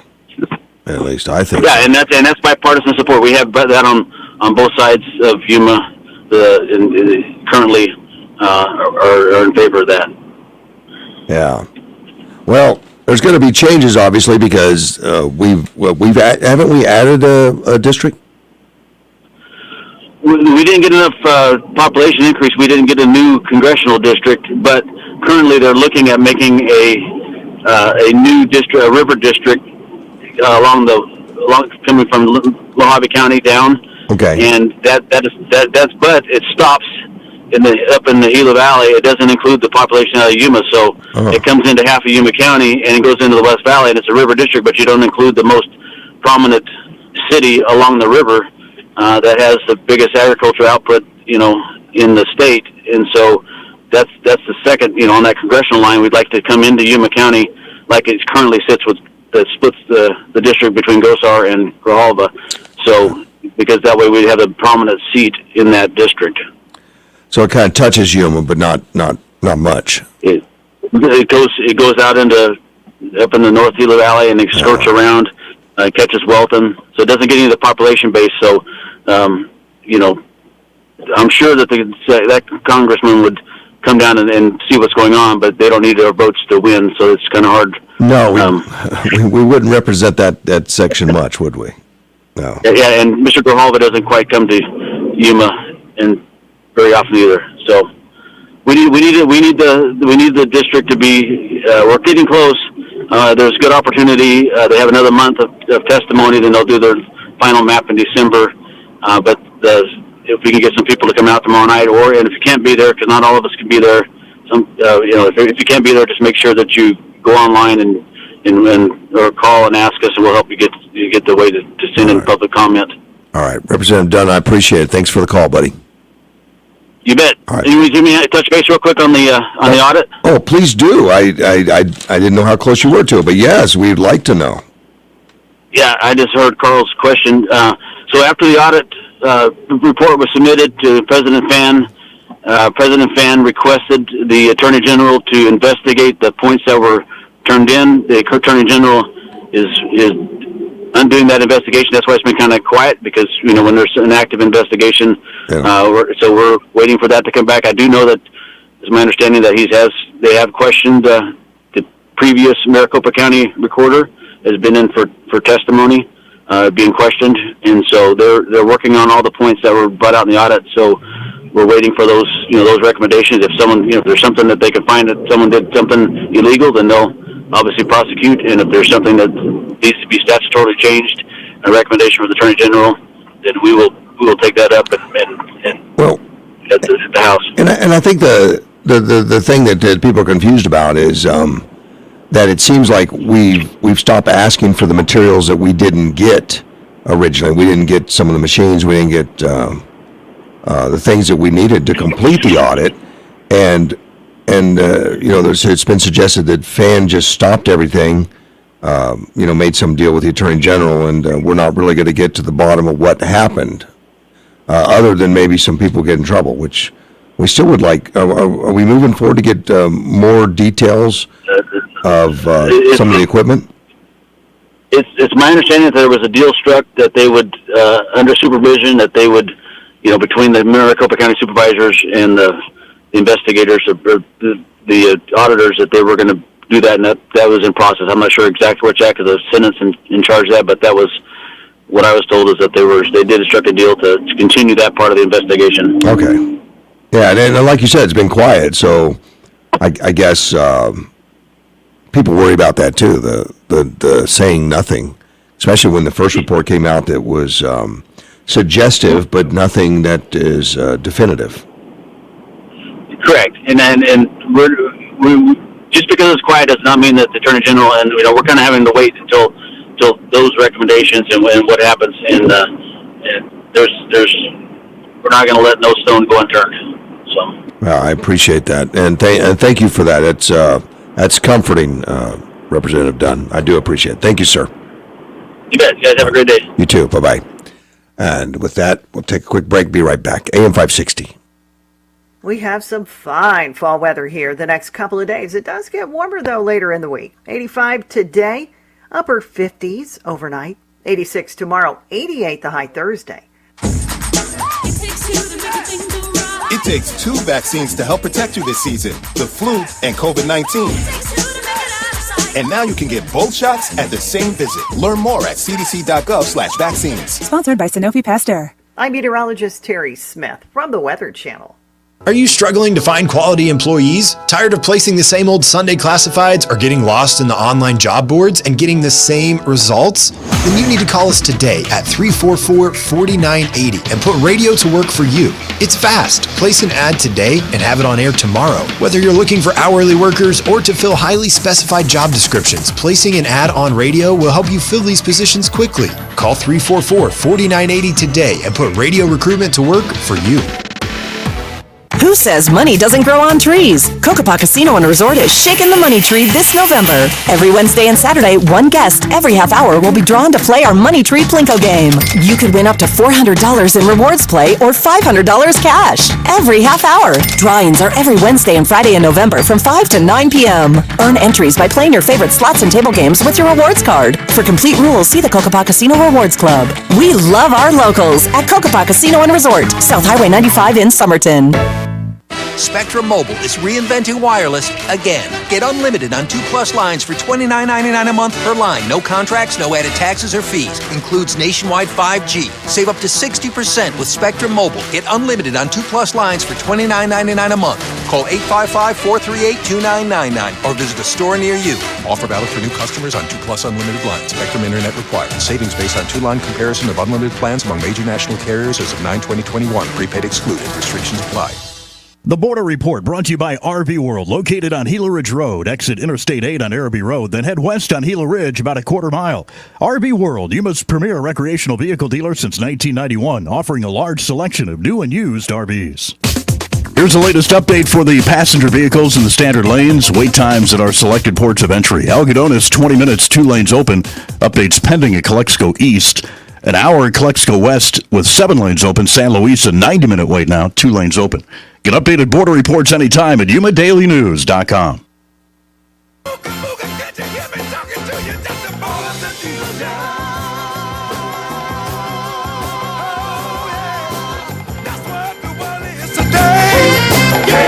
AM 560, KBLU, Russ Clark with you. It's already 7:38 in the morning. Johnny's with me.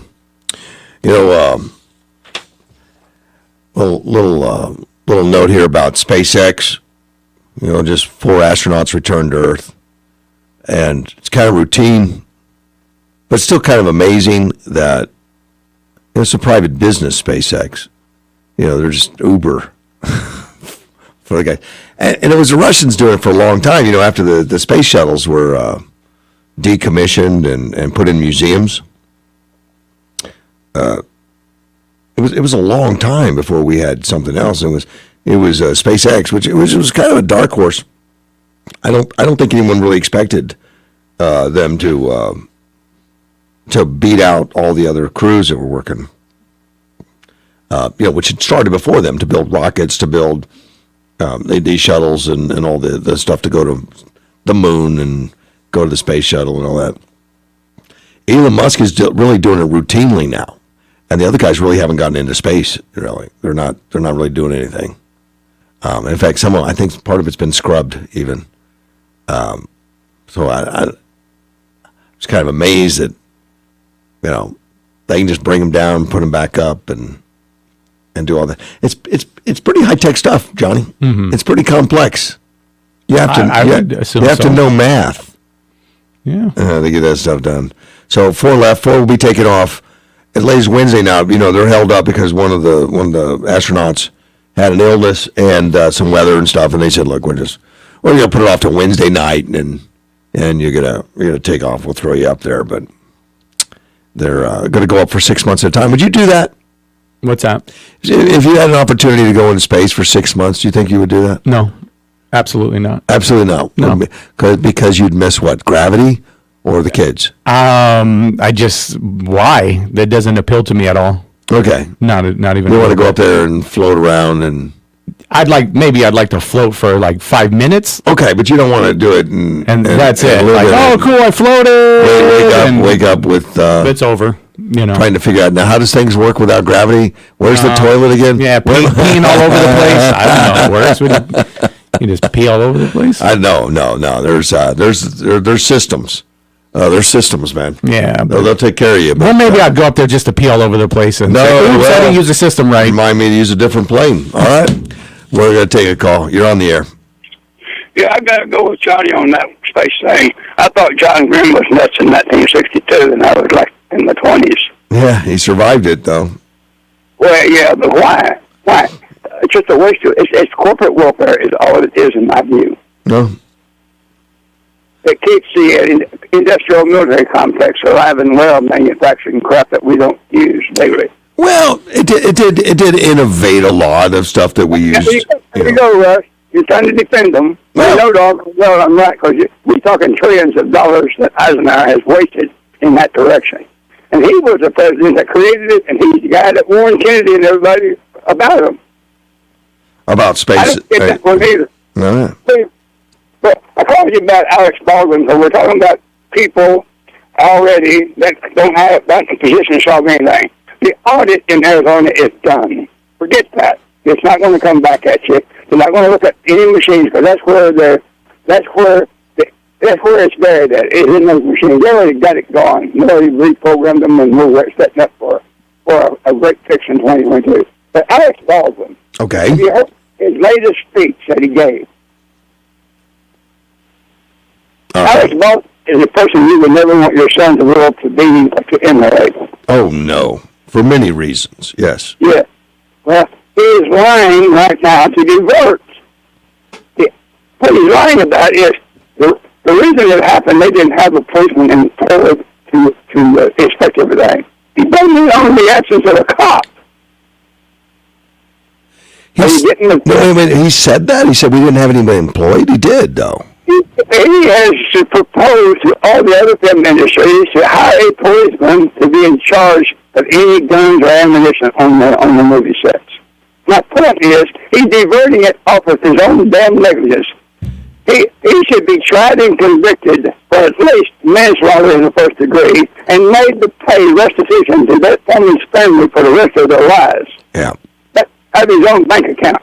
Because this guy, I'm a farm boy, a ranch boy, if you want to call it, from Oklahoma. I was raising, cut my teeth, eating chickens and hogs and cattle and horses, all that stuff. If you're about 4 years old on a ranch, there's a job for you to do. My father saw that poor boy stayed busy. Now, that being said, the first rule that he taught us, because we would go hunting for squirrels and rabbits and stuff, and we would skin and we'd eat them. not that we were poor, but it was a sport, and we did it for a reason. Now, that being said, I mean, we made it off a single-shot TV-22. Not 4-10 shotguns where you just get close and just ruins the racket. Because this is a small game.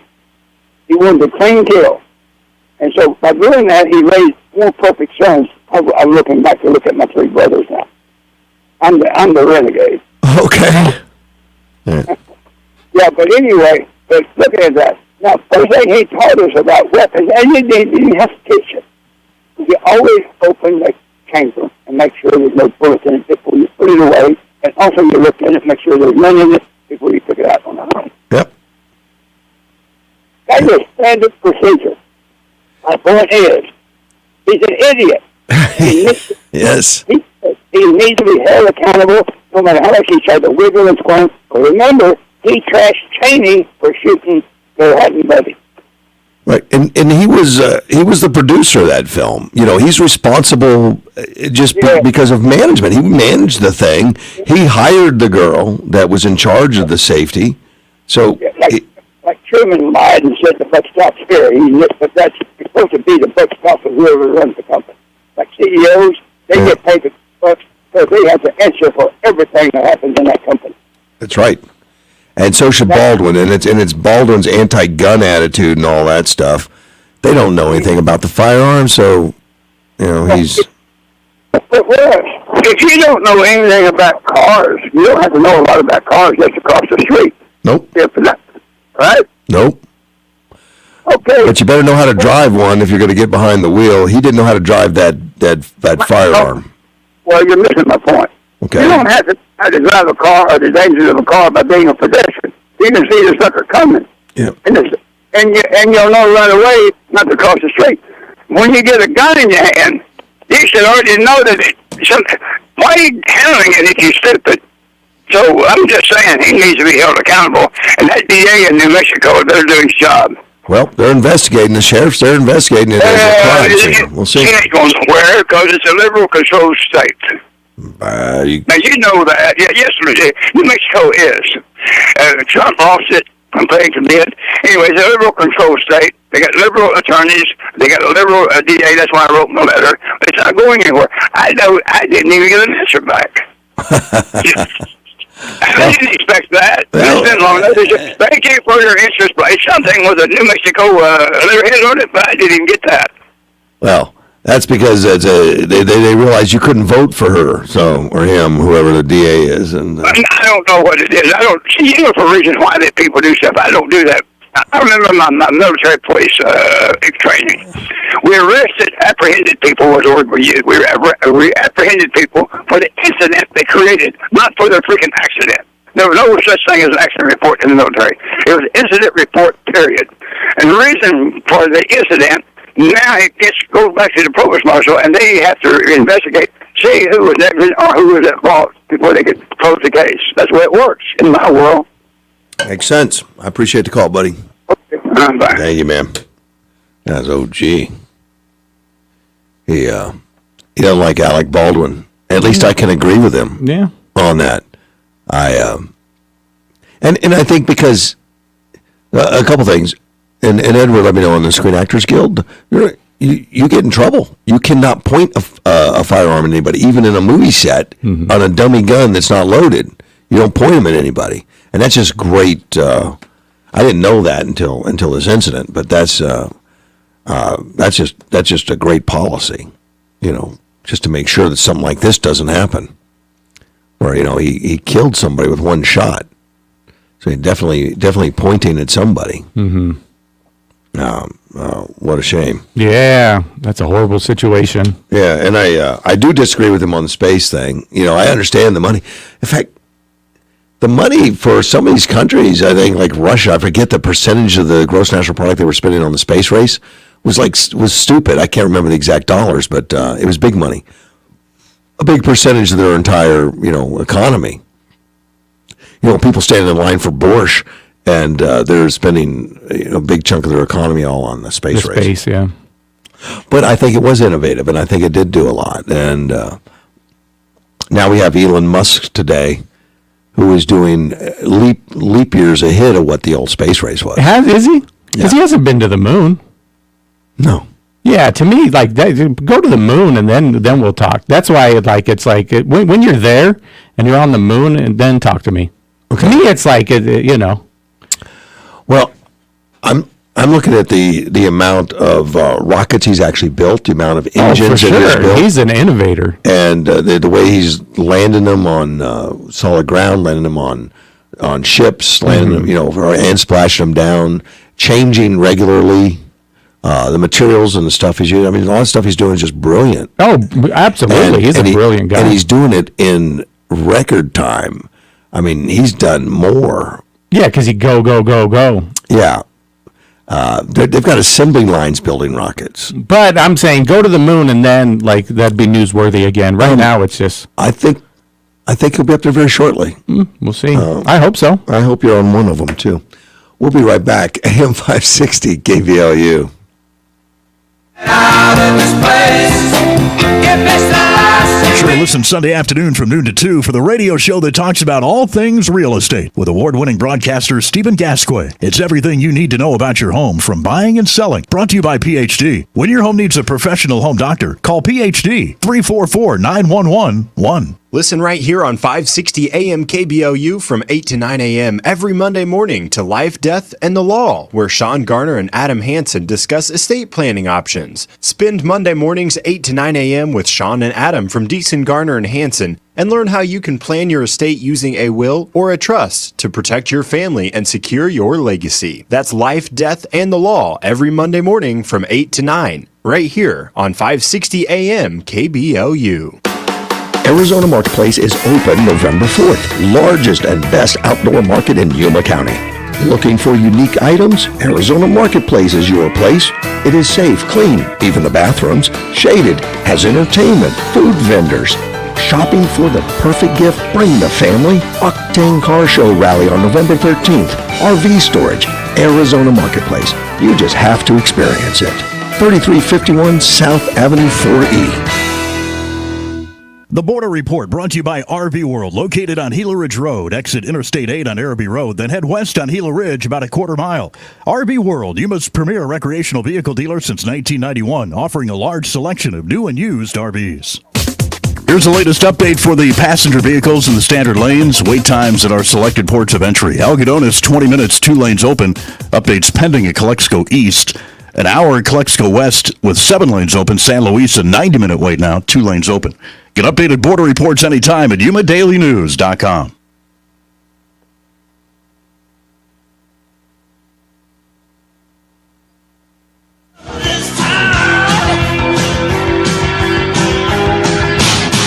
Now I gotta cut loose, put loose, kick off the Sunday shoes. Please, Louise, pull me up on my... AM 560 KBLU, Russ Clark back with you, and Johnny's in studio. Are you here? Yeah, I'm here, man. Oh, okay. Yeah, sorry, I was looking at my phone. Talking to the guests we got coming up next. All right. Edward tells me SpaceX total cost for 5 all flights was less than 1 shuttle launch. Yeah. Interesting. Oh, he's doing it on a shoestring compared to what the other guys. And the amount of he got accused of Bezos of cheating to get the contracts. In other words, he was underbidding, and paying for it out of his own pocket. He was lying about how much it cost to build ships and build the stuff. So they had to go to court, and he had to prove that, yes, I'm really spending this kind of money. So now we know he's something like 3 cents on the dollar for what it cost to build over at Bezos' place on Blue Origins. They're spending outrageous money where he's doing it much cheaper and doing it. Edward also texted me something about the inflation. The pace of wholesale inflation over the last 12 months sits at 8.6%. I didn't know it was that high. That's high. It's going up and getting worse. That's the highest level since the index was reconfigured in 2009, and likely one of the highest readings since the early 1980s. Average cost of gas is $3.38 compared to $2.20 in November 2020. It's higher than that here. We were like $2.19 during the election, and now we're 350. It's about 350. Yeah. Yeah, we've jumped another dime in the last few days. Yep. Even. It was. Yeah. The news covered it. They went up like 5 cents, and then another. Yeah. We're going to get to the point where it's going to be double. It's going to be over $4 shortly. No, I hope not. Well, I hope so too, Johnny. But everything indicates that otherwise, it's not really going to slow down. But then Edward adds is that the White House has stated that if you strip out food, fuel, and clothing, the U.S. inflation rate is actually falling thanks to Biden's wonderful policies correcting Trump's mistakes. That's clown world stuff, man. What Who does said that mean? That's if we don't eat, drive, or dress, then we're good. Well, then we could be happy. No, I don't think that's a happy day. Let's take a phone call. You're on the air. Yep, and that moron's talking about shutting down the Michigan pipeline, too. Yeah, and they lied about that, too. They said they were, and then they said they weren't. They're going to do nothing about it, and then they have to retract it. It's a clown show over there. Oh, we're the laughing stock of the world. I don't want to mention on the air, but did you hear what he did in front of the Prince Charles's wife? Oh, passing gas, the flatulent president? Right. Yeah. Did you hear that? Oh, God, yeah. Apparently it's the truth, She complained. Huh? She complained about it. Yeah. She said it was terrible. He's a class act, isn't he? Yeah. Just like his vice president is. Well, I don't think he has Now, any... did you hear something about this? Yeah. These people that are in jail because of that January 26th thing, or January 6th thing. Yeah, they're in political prison, yes. That they are really being treated bad. Not getting medical attention. Yes, correct. Some of them have to... I was listening to Marjorie Taylor Greene the other day, and she was saying something about... They were even told they got to renounce Trump to get out of that prison or something. She was saying that. Well, we're getting more like the CCP every day. It's like a re-education camp, huh? Yeah, This is just absolutely ludicrous, really. Well, you said in solitary confinement for 8 months. I guess you say about anything, Johnny. Apparently, they're deteriorating. Some of them are really taking it badly. They're not used to solitary confinement. Well, I don't know if too many people are, really. No, they're not. But, I mean, this is just awful what's going on here. This isn't the United States. Well, they're all doing it, and they force you to renounce a president? They're pointing to the Patriot Act, saying, well, we can do it because of the Patriot Act. Apparently, and I've been told this, the Patriot Act allows you to hold somebody for 2 years without taking them to a judge. 2 years. The thing is why they have to renounce a president of the United States? For political stuff. This is all political. It's a political prison. It's communism. Yeah. It's communism, Russ. You know that as well as I do. And this is awful. This is horrible. But I never thought I'd see what's going on because here. of national security. It was insurrection with no guns, no plan. These people got to no go. violence. I mean, go quick. Yeah. And then, and what you're saying earlier, redistricting us to be in old Grijalva, be taking in charge of the whole Yuma area or something. Yeah, he would be the boss of you. Everybody, right? Yeah, He ain't my boss. He's nothing but a mole. Oh, okay. That's what I call him, the mole. But the heck with these people. This is just awful. What's going on here? Honestly, and I'd like to see more and more and more Americans push back against this tyranny, and that's exactly what it is what they're doing here. Well, without question, but it doesn't get put. The press doesn't run it. The press doesn't do it. If the press was putting this out on the front page, what was going on, and people would become aware of it, there'd probably be a pushback. So they bury it. Jump into another subject real fast here. A couple of weeks ago, I see that guy Nadler. You know, our buddy Nadler, the Toad. We call him the Toad. Yeah. Sitting there, Jerry, reaming out all the Republicans that weren't wearing masks in Congress there, and he wasn't even wearing a mask. I couldn't believe that. He's sitting there scolding them because they weren't wearing masks, and he didn't even have one on himself. Well, and I'm thinking, what the heck kind of hypocrisy is that? He's part of the elite group, buddy. Yeah. Yeah, he's untouchable. Well, being part of the elite group, he's any example of it. Him and Adam Schiff and all that guys. I mean, there's just some real creepy boys over there. It is. This is an absolute outrage what's going on here. Yeah, buddy, I'm running out of time. I'm at the top of the hour. I'll talk to you later. Be good. Bye-bye. That's my buddy Ronnie over there, Ronnie's Pizza. Yeah. He's a good guy. Johnny, we're out of time. Now, who do we have coming up next, Ari? Ari from Project Stand Together. I want to stand together. Yep, and this is about mandates. Got a lot of questions for him, and he started a movement about mandates, about standing up and saying no, doing some protest. He's probably got the FBI. Got to raid him shortly. We'll be back. AM 560, KBLU.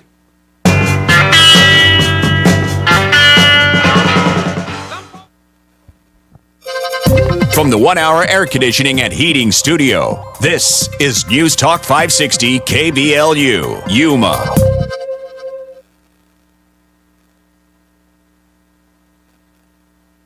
Houston. I'm Dave Anthony. Fox News. At least 3 dozen are planned against the Astro World Music Festival, where 8 people were killed and hundreds injured Friday when people rushed the stage. My son couldn't breathe because of all the pressure that was being applied to him, and he passed out. Vernon Blunt's grandson then also fell to the ground, and the 9-year-old is in a coma.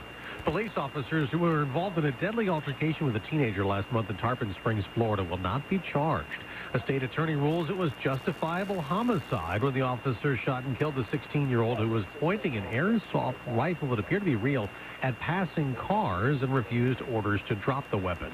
The Biden administration is trying to get a court to unblock the looming COVID vaccine mandate on workers at private companies with at least 100 workers, challenged by mostly Republican-led states. The DOJ issuing a statement yesterday saying the Occupational Safety and Health Administration, or OSHA's detailed analysis of the standard's impact shows that a stay would likely cost dozens or even hundreds of lives per day. Petitioners asserted injuries, by contrast, are speculative and remote and do not outweigh the interest in protecting employees from the dangerous virus while this case proceeds. Fox's Griff Jenkins. Max Cleland has died, a Vietnam veteran, badly wounded in that war, later became a Democratic U.S. Senator from Georgia. Cleland was 79. New Jersey Governor Phil Murphy is preparing for a second term, but his Republican challenger isn't conceding yet. Even though Republican Jack Ciattarelli's campaign denies there was fraud in the governor's election, they aren't ruling out a recount of votes. Democratic incumbent Governor Phil Murphy was declared the winner by the Associated Press last week, and his lead has grown by more than 65,000 votes as provisional and mail-in ballots continue to be counted. That's Fox's Tanya J. Powers. America's listening to Fox News. Dell Technologies' biggest business sale of the year has arrived. Step up your vision with Top Tech up to 45% off during their early access Black Friday event. Dell Technologies recommends Windows 11 Pro for business. Plus, get incredible savings on Windows 11 PCs, along with servers, monitors, and docks, all with free shipping. There's also special financing with Dell Business Credit. Get started by contacting your Dell Technologies advisor today at 877-ASK-DELL. That's 877-ASK-DELL. Hear that? That's the sound of a man guarding his home around the clock. Because he has 24/7 professional monitoring from SimpliSafe Home Security. With 24/7 professional monitoring, SimpliSafe keeps watch night and day. If there's trouble, SimpliSafe alerts them and will dispatch emergency help when needed. Protect your home and your sleep. Take 30% off a new system at SimpliSafe.com today. Truckmate, Yuma's picks up your pickup truck store. It's Yuma's home for snug top shelves and lids. Snug Top, designed and manufactured to the highest standard, industry-leading quality and trend-setting design that protect and complement your vehicle. That's Snug Top. Truckmates is also your Line-X spray-in bed liner dealer. Line-X, #1 in America for spray-in bed liners, with nationwide warranty coverage, is now available and installed by Yuma's most experienced spray-on team at Truckmates. So protect your vehicle inside and out with Line-X spray and bed liners and snug top shelves and lids at Truckmates. Truckmates is also your home for BDS suspensions, the highest quality aftermarket suspension lift kits, leveling kits, and accessories for 4x4 off-road truck and Jeep enthusiasts. And BDS suspensions are backed by the best lifetime warranty in the industry. BDS suspensions, Line-X spray and bed liners, and snug top shelves and lids at Truckmates in its brand new building, same location, 32nd Street next to to Lowe's. Morning News is brought to you by Sprague Sports on 32nd Street, Yuma's hunting and shooting headquarters, and responsible gun ownership since 1956. Here's the news in 60 seconds. YumaDailyNews.com. Pandemic assistance. It's now being offered for organic producers. $20 million in funding support is being made available through the new Organic and Transitional Education and Certification Program. More info, YumaDailyNews.com. Want to know the least educated city here in Arizona? Well, according to a new recent report, it's right here in the county. Read more, YumaDailyNews.com. As of yesterday, Yuma County has started COVID-19 vaccine clinics for kids 5 to 11 years old. Get info on registration, YumaDailyNews.com. Grandparents have awaited hugs, and spouses have finally reunited as the U.S. border reopened yesterday. Read the heartfelt stories, YumaDailyNews.com. The mass bank robber who held up a local bank a couple months back, well, he has finally been caught. Find out who it was, YumaDailyNews.com. If you have any ideas for local news stories, you could always send us emails. We'll take a look. Newsroom at YumaDailyNews.com. For now, that's the news. I'm Andrew Caravella.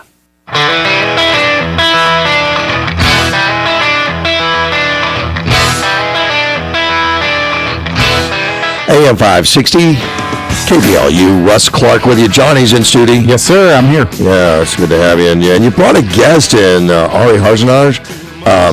Stand Together. Ari, good morning. How are you? Hey, good morning, guys. Hey, we had a guest in the other day that referenced you as inspiration for joining your movement of standing together, and it has to do with vaccine mandates. Yeah, so I started a movement where we go around passing signs out door to door to businesses that say we do not discriminate against anybody based on their sex, religion, vaccination status. Anybody is welcome into our establishment, and we go door to door to get businesses to put these up and to not comply with the mandates in the cities that businesses have vaccine mandates where people can't go inside and not enjoy lunch or dinner with their families and stuff like that. So Ari, yeah, I mean, where are you at right now? What city are you in? I'm currently in New York City. And do you see a lot of that where you can't go into restaurants and? Oh yeah, tons of it. I actually had a sit-in protest this weekend, and I got arrested for trespassing because I wasn't leaving the restaurant until they served me. Congratulations. No, how much hassle is that? I mean, that's kind of like a normal liberal, thing to do, I guess. It's something many of these guys have done, like Jesse Jackson has done hundreds of times. Go out and get ready. Is it like a small fine or something? Or? Yeah, it's basically just a slap on the wrist. I could have left. The police they gave me a chance to leave before they arrested me, obviously. But I told them that I'm not leaving until I got served, and they're like, "All right, dude, we're gonna have to take you in then." And when I went to the precinct, everybody loved me. Like everybody was so, I don't know. They treated me like family. The sheriff, like when he walked by the cell, he yelled out, "Let's go, Brandon!" I was like, "Hey, really? So they're on your side." Of course, yeah. Yeah, it's They don't want to take the vaccine. They're being mandated, and they're all telling me I'm trying to. I hope your movement works. Like I really don't want to take these vaccines. Like we're being mandated. I tried to do my religious exemption, all that stuff. So yeah, what made you start this program? Did you have problems at your own place of employment, or you just felt it was wrong for the country? So I was going to my gym one morning, and the guy at the front desk, he told me I cannot come back unless I have a vaccine card. And this was in New York City, so Mayor de Blasio, he was the first person in our country to enforce vaccine mandates. And I kind of just didn't believe that it would actually happen because this is America and discrimination is illegal in this country. So I did not expect that to happen. And then when that happened to me, I was very shocked, and I was pretty angry that nobody in our country, there's no leaders in our country or even in the conservative party that are doing anything about these mandates. All people are doing are complaining and just posting memes all day, and nobody has actually gone up to do anything. So I was like, hey, if nobody's going to do anything, well, why not me? I'm sick and tired of waiting for politicians to come and save us. I'm sick and tired of waiting for our leaders to do something. So I guess I have to stand up and do something for our country, and that's what I did. Now, I'm surprised that New York City doesn't have more. Now, New York City is a huge melting pot, people from all over the world. including places that where countries are dictators or communists, and you would think they would stand up more in New York and say, wait a minute, we've seen this before. Yeah, so I would say that a lot of people in the city do not want to see these mandates. I'd say the majority of the people, but nobody has the guts to actually go out there and to fight against it. It's very weird. I don't know how to explain it. Like, you could tell that nobody likes these mandates, but nobody's doing anything about it at the same time. And our politicians aren't really listening to us. They don't really want to represent our voices when it comes to this issue, because God knows what their agendas are. But that's how it is.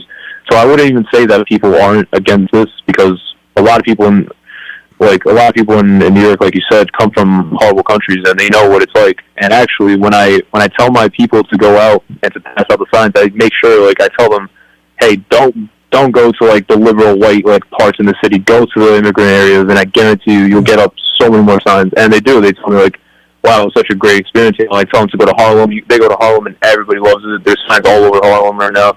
They go to Queens. It's very diverse in there.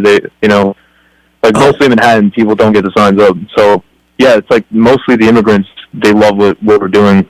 Well, you say something interesting. You say don't go to the white suburbs or the liberal neighborhoods in the white communities, and but traditionally we look at the people of color and as pro-democrat, pro-liberal, pro-progressive, and at least in voting, but that's not the heart, is that? Oh no, yeah, definitely not. When you I would say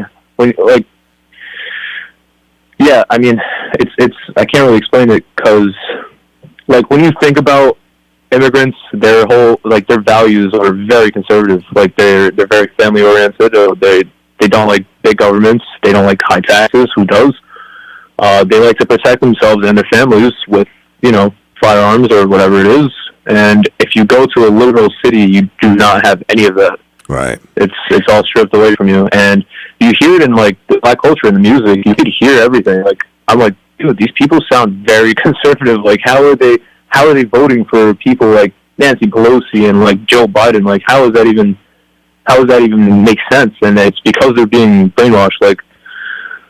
They're made to believe that they have to vote a certain way just because of the color of the skin, or if not, then they call them whatever it is that they call them. I forgot what it was. It's Uncle Tom or something. It's an interesting phenomenon, and we've got it here. Our community just south of us, San Luis, is 90% plus Democrat, and it's nearly 100% Hispanic, with very conservative values, but they registered Democrat, which has always been odd. But yeah, they probably believe that Democrats are fighting for them because that's what the media tells them.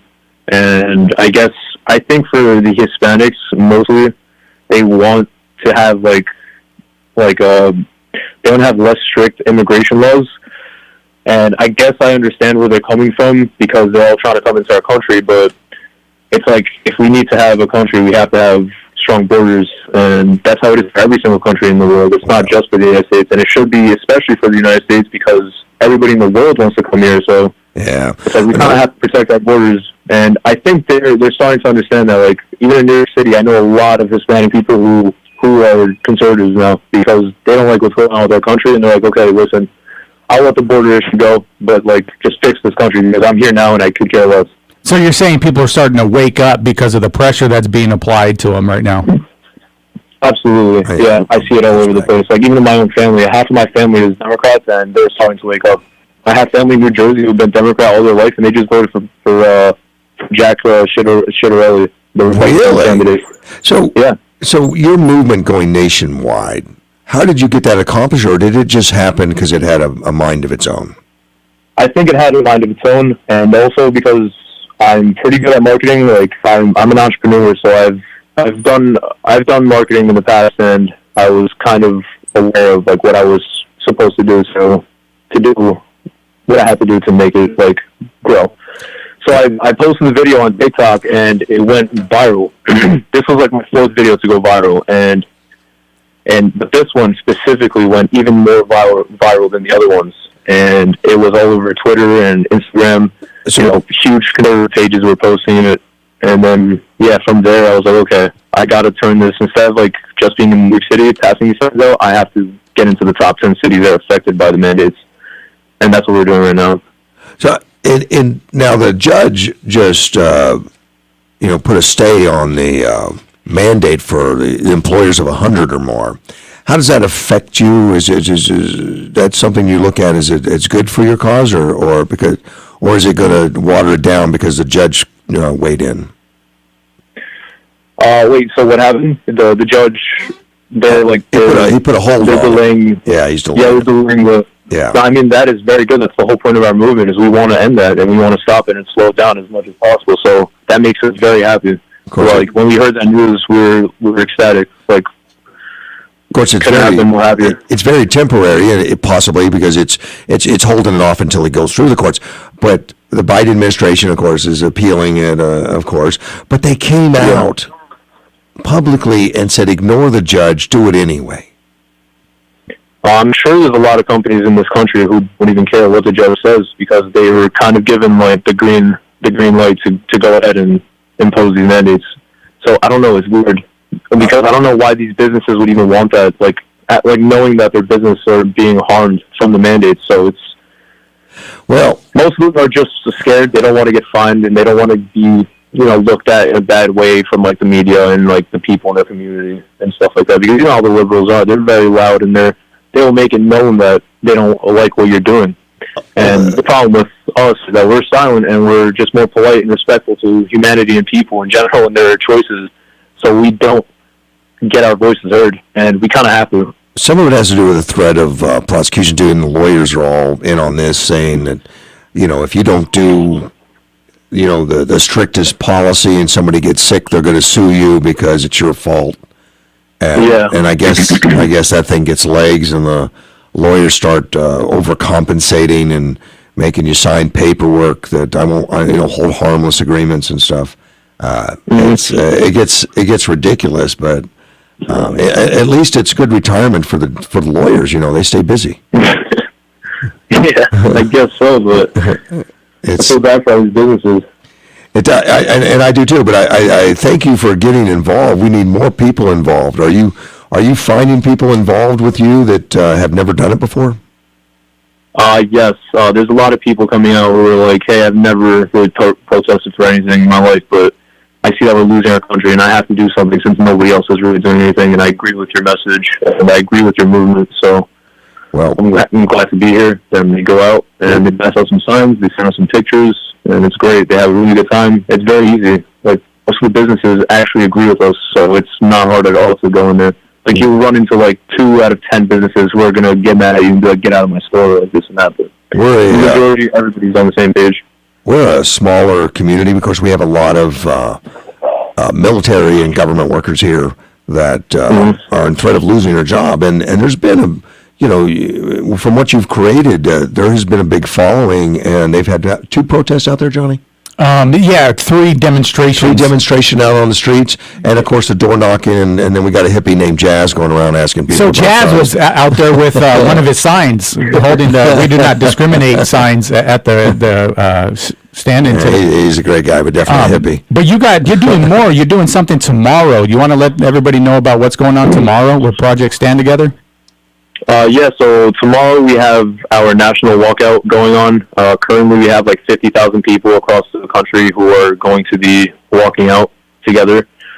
So what a walkout is basically what Southwest Airlines employees did is they called in sick and did not show up to work for a day or 2 days or 3 days, however many days they wanted to like not come in. And my goal with this was to get like around 20 million signatures, but I didn't end up on Fox News, and it didn't blow up as much as I would have liked it to. Mm-hmm. Even though like a bunch of pages posted all over the place on social media, but eventually when people realize that we have no choice but to fight back, then they'll all be joining us.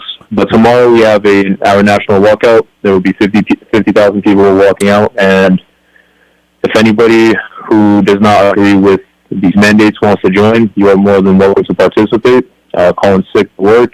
Don't show up to work for a day or 2 days, and make your voices heard. Let people know what's going on. It's great. And Southwest got them to change their policies. Yeah, they did. They like, you see, like that shows you that protesting really works. Like, yeah, they realize that they cannot lose half of their staff because they're going to be absolutely screwed. Like, they're going to lose their whole company. So that's what everybody. That's the whole point of a walkout, is to show them how important your job is to them, and you are not that easily replaceable. As much as they keep telling you, like, for whatever reasons, to keep your pay lower, that you're more important to your company and to their job than you really think. And you can prove it to them by walking out with people in your company, and they will be pooping their pants. I love what you're doing, and we got to come together. You mentioned you didn't get on Fox News, but you have organizations like Fox News and Newsmax who are enforcing the mandate, so it's not in their best interest. Yeah. So, you go to Fox News and you see Newsmax, and they're enforcing the mandate verbatim, and they're not going to want to cover it, so it's going to be us having to stand up and protect our freedoms, and I appreciate what you're doing, Ari. I'm in, Ari. I'm walking out tomorrow, man. I am. All right, buddy. Thank you, man. That's awesome. You take care, buddy. Bye-bye. All right, thank you, guys. Thank you. Of course, during my day job, I'm not essential anyway. We'll be right back. AM 560, KBLU. May be right, I may be crazy, no, but it just may be a lunatic you're looking for. Turn out. Not much change in our overall weather pattern. Sunshine, warm temperatures the next couple of days, but getting even warmer as we head into the weekend. 85 the high today, 86 tomorrow, 88 by Thursday. It takes 2 vaccines to help protect you this season, the flu and COVID-19. And now you can get both shots at the same visit. Learn more at cdc.gov/vaccines. Sponsored by Sanofi Pasteur. I'm meteorologist Terry Smith from the Weather Channel. Weather is brought to you by Ed Whitehead's Tire Pros, with 4 locations to serve all of your tire needs. When it's hot, the last thing you want is your home's AC to quit on you. At 1 Hour Air Conditioning and Heating, our team of comfort specialists take the frustration out of the equation. From simple repairs to more complex fixes, we'll get you warm and comfortable quickly. Call 855-1-HOUR for a free service call with completed repair. Don't forget, we're Always on time, or you don't pay a dime. Always on time, or you don't pay a terms and dime. conditions may apply. Independently owned and operated, licensed in their respective state or county.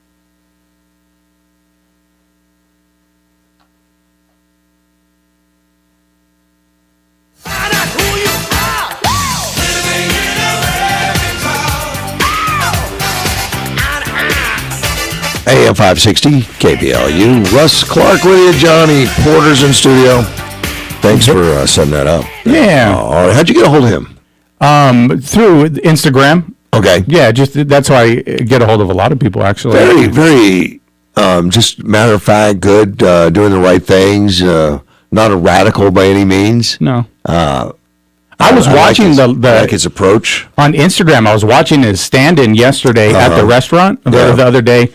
And I saw when the police cars came to the restaurant, and he wasn't leaving. So I'm watching live as the police show up, and he's sitting down at the restaurant. So it got pretty intense, and then it just goes blank because he got arrested. Right, they turn it off. Yeah, but it's good to know that when he got arrested, that he went to the police station and they were all on his side. That's comforting to know that they at least, gave him the high fives and said, they like what he was doing. Let's go, Brandon. I guess that's a salute. But it's just that's kind of encouraging that happened, because I just saw it. I'm like, oh my goodness, this guy's getting arrested. Yeah. Kind of. I mean, it's gutsy. It's big to do those kind of things. I don't know where I could get arrested in Yuma for. I don't think there's been an arrest in Yuma for no face mask. And so this is in New York. So this is no vaccine he's getting arrested for. Yeah, this is a no vaccine. I mean, there's some places that require face mask in Yuma. Particularly, you go into a federal building or something. Yeah, I guess they'd have to arrest you. They'd have to call the sheriff over. I don't know. I wonder what Leon would do. Yeah, that would be a question for him, man. But I like Leon. He would try to talk you down, obviously. for sure. But let's take a phone call. You're on the air. Well, we all found out what happens when Tony Reyes tells the sheriff. That's for sure. Well, he got spanked by Leon, not physically, but emotionally. Yes, just like me. I know how. Now I know how it felt. My question. Look at L.A. now. Look what they're doing in L.A. Okay. All small businesses must ask if you had your shot. Everyone. All the small meal shops, you got to have proof. What do you tell them, Gilbert? What would you tell them? Well, I would say sure. Okay. Sure I did. But then if they ask me for an ID, show me, I'm HIPAA law, dudes. Yeah. Can that work? Will that work? No one's following any laws right now, and for whatever reason. Well, now, my question to you, Russ, we all know what OSHA is all about, right? Right. OSHA. So where in the blankety blank blank, and it starts with an F, does OSHA come into play telling people that work for the federal government and installations they have to be mandated? So OSHA, I think their logic is because it has to do with workplace safety. Yes. And they're saying that if you're not vaccinated, It's it's unsafe. You're making it unsafe for the other people. It's kind of a stretch. Yeah, it's a big stretch, but that's the logic behind it. So now you're telling me, by that, Johnny, and with all due respect, sir, that OSHA has doctors that can say as such. No, they're following guidelines from the CDC, who seems to be running the world right now, as well as the national health organizations. Bingo. Yeah, because I'm just thinking, I know what OSHA helped me many times. Yeah. In jobs I was involved with, having to have, 4 guys in a lanyard working off the side of a building at an MCAS. They came in and go, oh no, that's not right.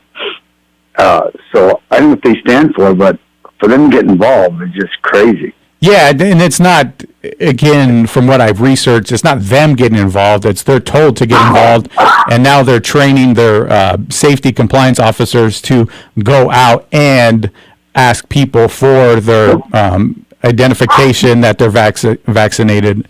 And it's just, it's a mandate. So it's not like an OSHA thing. It's a thing that's coming from the top down. And back again to HIPAA. What happened to our HIPAA laws? It's only when it's convenient? No, HIPAA, but you got to look into HIPAA laws too. HIPAA laws, they don't mean that. That has to do with doctor and patient confidentiality. Somebody could still ask you if you're vaccinated, and that's not a violation of HIPAA laws. I looked into that because people were saying, no, this is a violation, which it's not. The violation occurs from a doctor giving out that information, not a person. A person can ask, and a person can reveal. That has nothing to do with HIPAA. Unfortunately, HIPAA does not apply in that situation. Huh. Well, there goes my... That's a stretch, too. I mean, it should apply. But it doesn't. Sure. Yeah, HIPAA is an oath that the medical community takes, so it applies to them revealing the information. But somebody asking you... No, an employer cannot ask you. No, I'm saying not an employer, but I'm talking about a restaurant. We were talking about, he was saying in L.A., the restaurants have to ask. That is not a violation of HIPAA laws. But I think it's a violation to have the government require the restaurants to ask, because the government can't do it. Yeah, for sure. So instead of the Star of David on our shirts, we will have a syringe. We'll have the syringe on our shirts and a syringe tattooed on our arms instead of the Star of David. There you go. There you go. I think appreciate the call, buddy. Bye. So where is Gavin Newsom? Oh, that is great. Have you heard? Have you been reading about that he's disappeared? So I got the police, I guess, or the authorities ended up leaking some information of what happened. Well, that's secondhand, and I've got some of those things, but those are conspiracy theories. Okay. I don't know if they're true. But what's the one that you heard that had to do with? The Marines picked him up or something. I don't know, because of some of his shenanigans. But no, I didn't hear anything. Because the last time he was seen, he got his booster shot. And they said he got violently ill because of the booster shot. Yeah, he got ill because of the booster shot. But then the police picked him up. So that's I don't know if any of that's true. It's true he hasn't done a public appearance since October. So they just came out yesterday and they said the reason, because he was supposed to go to Scotland and do the He canceled it. He canceled it. He's canceled all of his public appearances. Yeah. And all he's saying is that he has family obligations. Today, or yesterday was what they said was, it's because he has kids, which that never stopped him before. Right. So what the speculation and what the information that was supposedly leaked is that he had a reaction to the booster shot, and that's why he's hiding, because you could physically see his reaction on his person, so he has to go into hiding. And That so would be the highest profile booster shot reaction. Oh, so for they sure. don't want that on the news. No. If any of it's true, we don't know. These are all hearsay, secondhand. I mean, there's nothing from the governor's office, nothing from... You think the governor's office is going to put it out that, hey, we've been mandating you take the shot, and by the way, our governor's actually been illy... But if you hide that stuff, it'll eventually come out, I mean, from some credible sources. And there hasn't been any, to my knowledge. There's been a lot of speculation at that point. But it's always interesting. But I can tell you, his wife, Jennifer Newsom, she got really kind of pissed about it. She got heated, yeah. So why would she be heated? That doesn't make sense. Well, because people want to know where's their governor, right? This guy's a pretty... But if it's not a big deal, she said, look, no big deal, just take care of family. But when she gets angry, that makes me suspect. That Like, makes you think that there's something to hide, because she ended up deleting it. Right. She deleted her tweet. She says it's funny how certain folks can't handle the truth. You can't handle the truth. The truth? Yeah. What is the truth? When someone cancels something, maybe they're just in the office working. Maybe in their free time, they're at home with the family, at their kids' sports matches, or dining out with their wife. Please stop hating. Get a life. Now, she didn't say he was doing any of this. She said maybe. Yeah. Maybe they're doing all this. So it would be one thing to say, hey, just chill. There's no big deal. He's just been spending time at home. She doesn't do that. She gets angry and starts attacking. That's usually somebody that wants to divert attention. Yeah. Of course, all it does is give me my spidey senses going, oh, I got my attention, all right. Why are you so angry? Yeah. Because it's normal to ask about somebody that's in the public eye every day. He's the governor. Why is he in the public eye for 2 weeks? Mm-hmm. And it just happened to be right after the vaccine. Right after he took the vaccine, disappeared. Mm-hmm. At least from public eye, not from the planet, but from public eye. Well, but public eye even equates to going out to eat at a restaurant with your wife, because if he was there, he would have been photographed. Yeah, he's seen in public regularly, everywhere. Yeah, and he's not been seen in public at all. Even during the mask mandates, he would be out in public taking a mask off. Exactly. And now he hasn't been seen at all in 2 weeks at all by anybody in public or... Well, so that's where the speculation comes in, and it just happens to correlate with the time that he received the booster. And we do know that certain people have certain effects, right? That's not a secret. You know, a huge amount of adverse effects. Mm-hmm. But they've been. I don't say hiding or covering up, but it's somewhere on the back pages. Mm-hmm. You can't. It's not readily available. You know, like you get the paper, and on the front page forever we were having COVID, right, to scare us. Yeah. They did move it to page 2 and stop doing it over the weekends. But nowhere have they put on the front page the adverse effects. No. Now you're seeing it more with all these soccer players that are having heart attacks at an alarming rate. There's been a number of athletes. I think a diver just had a heart attack. So they're saying that it's giving the blood clots and the... but you see it more and more now. And there was a concern amongst pilots because they change the altitude and they go from ground level and all up. And then we had that pilot crash here from Yuma going to San Diego. And rumor again, it's nothing confirmed that he had just taken his shots. And he was obviously disoriented on the radio. It was a sad thing. It was like he was having a stroke or something. Yeah. And whether or not it's all connected, I don't know. But if the numbers start showing up in great numbers, you know, is somebody looking at it, or are we ignoring it because we got to get everyone vaccinated and then we'll look at it? You know what's interesting? There's somebody took a picture of a subway, or I don't know if it was a train. It was something, a trolley, and on the trolley, they have like advertisements and stuff like that on the side. This one said it's normal. it's normal now for kids to have strokes. Get the warning signs, and it's like, wait a minute, that's not normal. Don't try to tell me that's normal. But this is what's going on there. And now they're trying to say it's normal for women, 22-year-old and older, to have heart attacks, which that has not been normal either. No, it hasn't been. So it's when new those, news to me. Yeah, when those happen, those send off my spidey sense. I got a fact check from my fact checker. Okay. If a business asks about a medical condition as a means of service and threatens calling the police, HIPAA applies as the business becomes an agent of the state. Like I was saying, if the state forces them to do it, then HIPAA should be. The issue is working its way through California courts and have survived dismissal requests. Oh, so it's going to be heard. Yeah. Because, the states get around the things that the state can't do.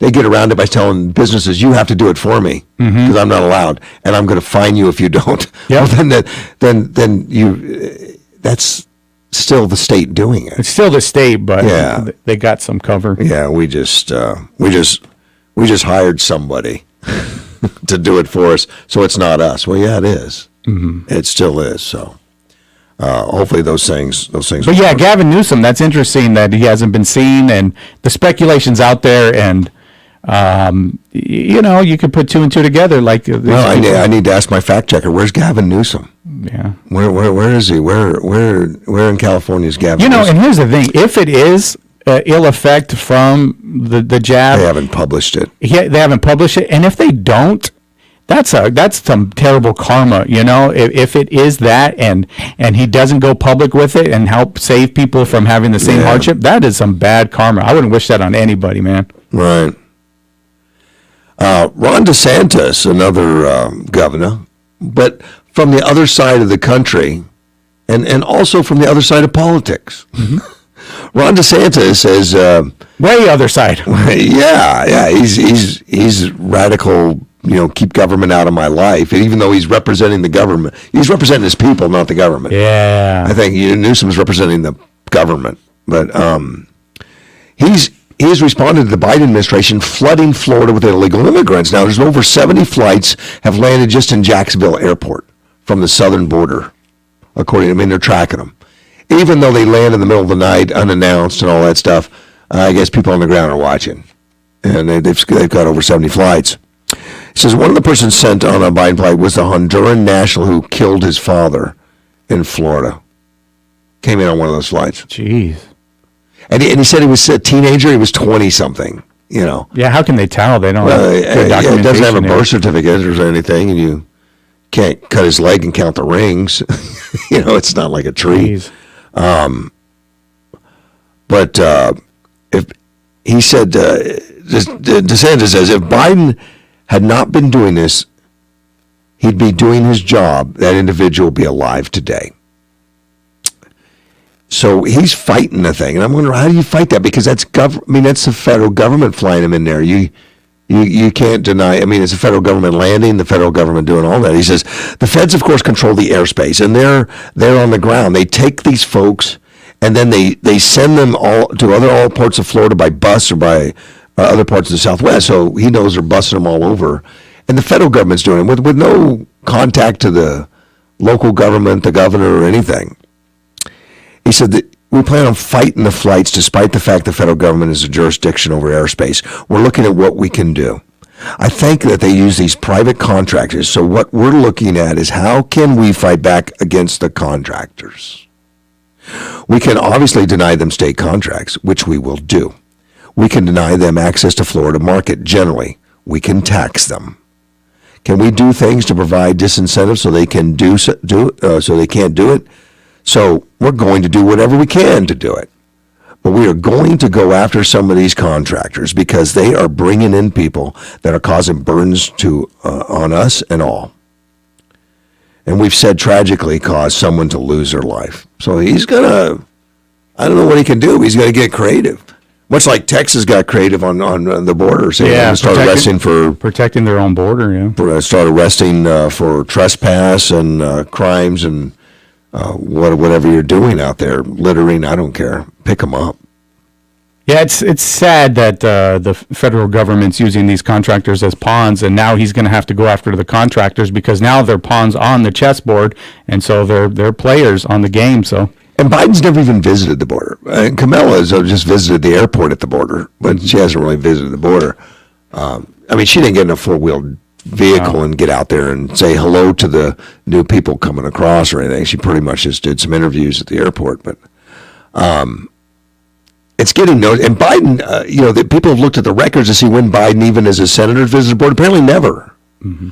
Can't find anything. And he's been asked about it. Oh, yeah, I'm going to be doing that. I'll be doing that. He doesn't remember,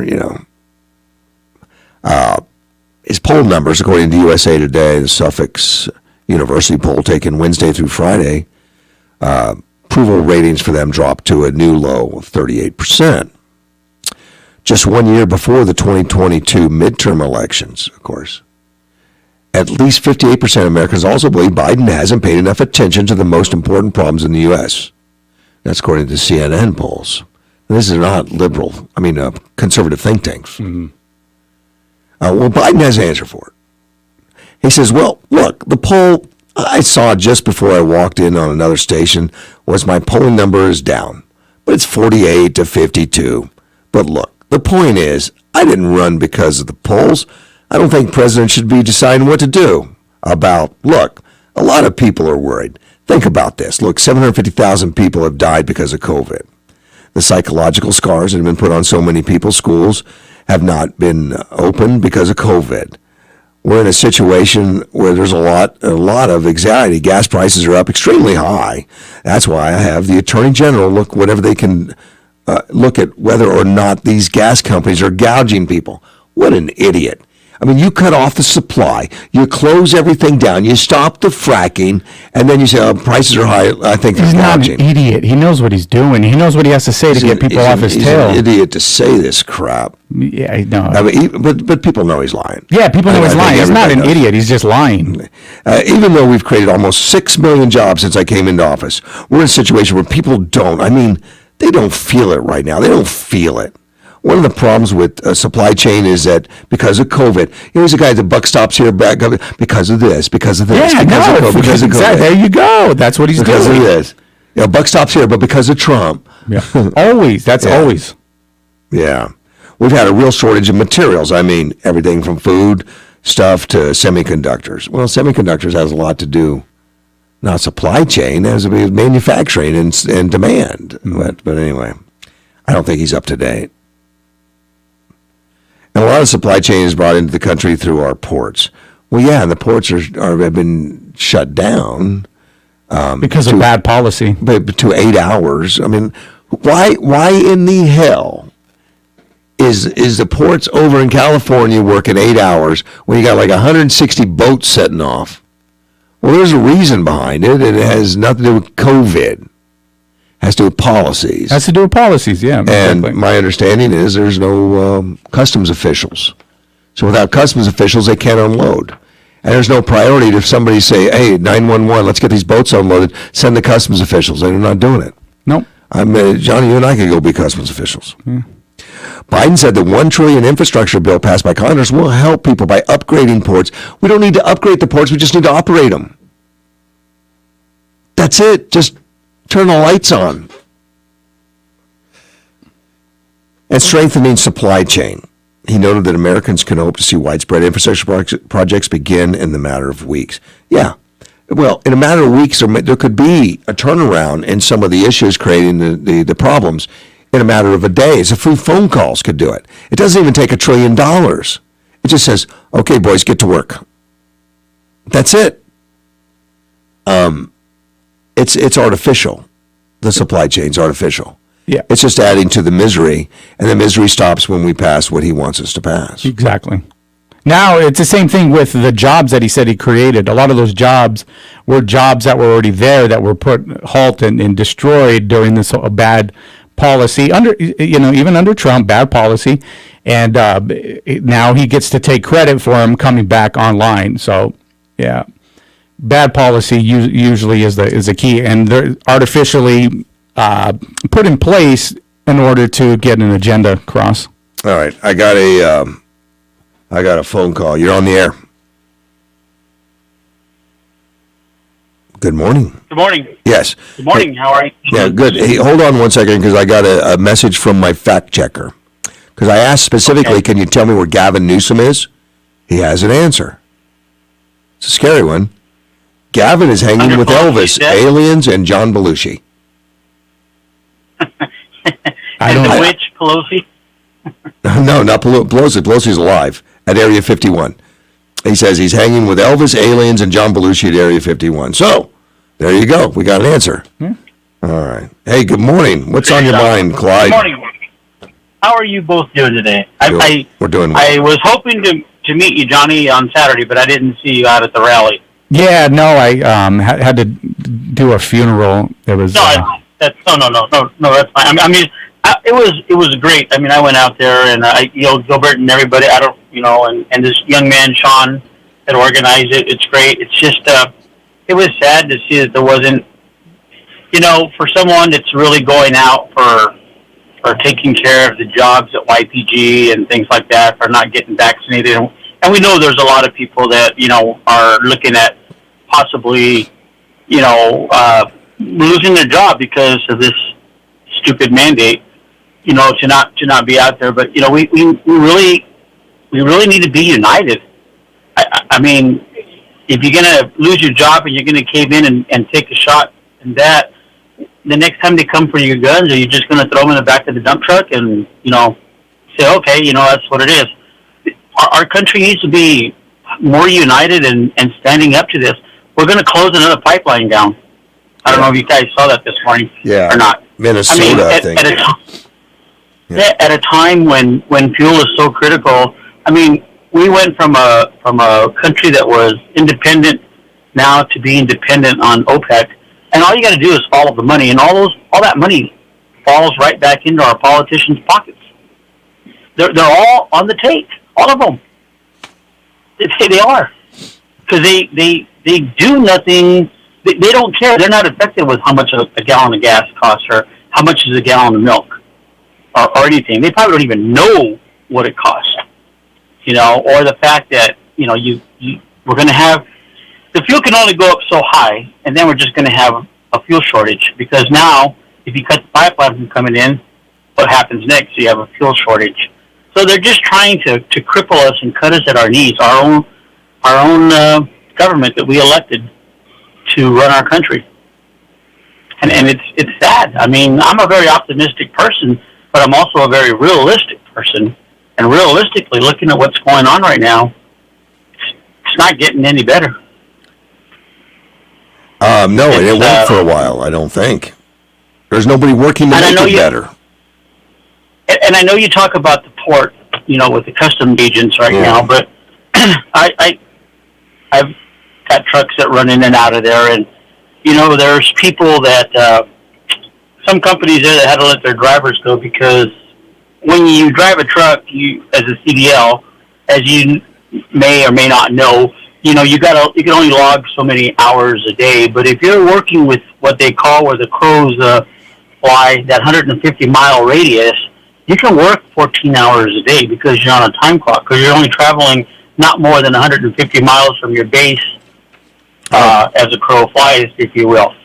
So some of those guys that could go in there with their tractor and pull 4 containers out a day are only able to pull out maybe 1 or 2 a day.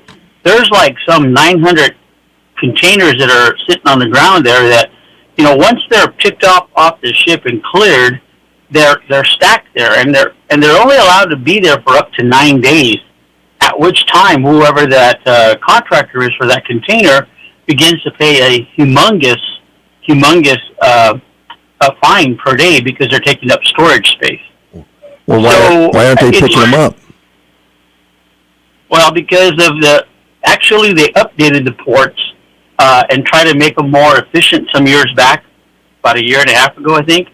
And in doing so, their efficiency rate, instead of going up, went down terribly because they're not efficient in how they handle their paperwork. And the other thing too is where the shipper, not the container, but chassis that they put them on, when they're returned back, they got to go back to a certain place. And sometimes they're returned to the wrong place, and now they're going, instead of L.A. port, they're being returned like up in San Jose, Oakland area. And guess what? That now puts that driver 150 miles past their deal. So they got to go to get up there to pick up a empty chassis to come back to be able to put a container on. So that adds to the delay, if you will. And then there's just a lot of things that are adding. And trust me, I am not here to stand up for the stupidity that's going on with our government, but I also smart enough to say, hey, if you're doing wrong, you're doing wrong, or hey, if it's going wrong here, I mean, I'm not going to let them shoulder the entire blame on this particular incident. It's just it's the port inefficiency. And if you take a chassis and deliver it to the wrong place, and the security guard tells you, oh yeah, go ahead and park it over there, and it wasn't delivered in the right parking lot or the right section of that deal, that driver is faced with a $1,500 fine for delivering that chassis to the wrong place. And there's no forgiveness. There's no, you did it wrong this time, don't let it happen again. And if you're that driver, you're barred from the port. You can no longer go in there. So all these rules and policies you say are new or something? I mean, this is all something new for this year or something?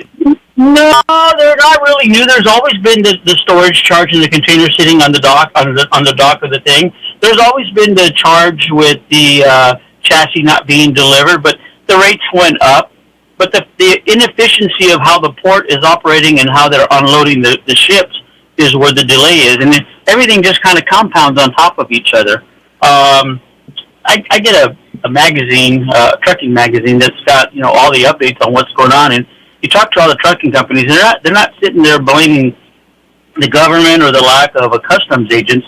They're blaming the inefficiency operation of the ports that were supposed to have been computerized and add to their efficiency when in fact it went down the other way.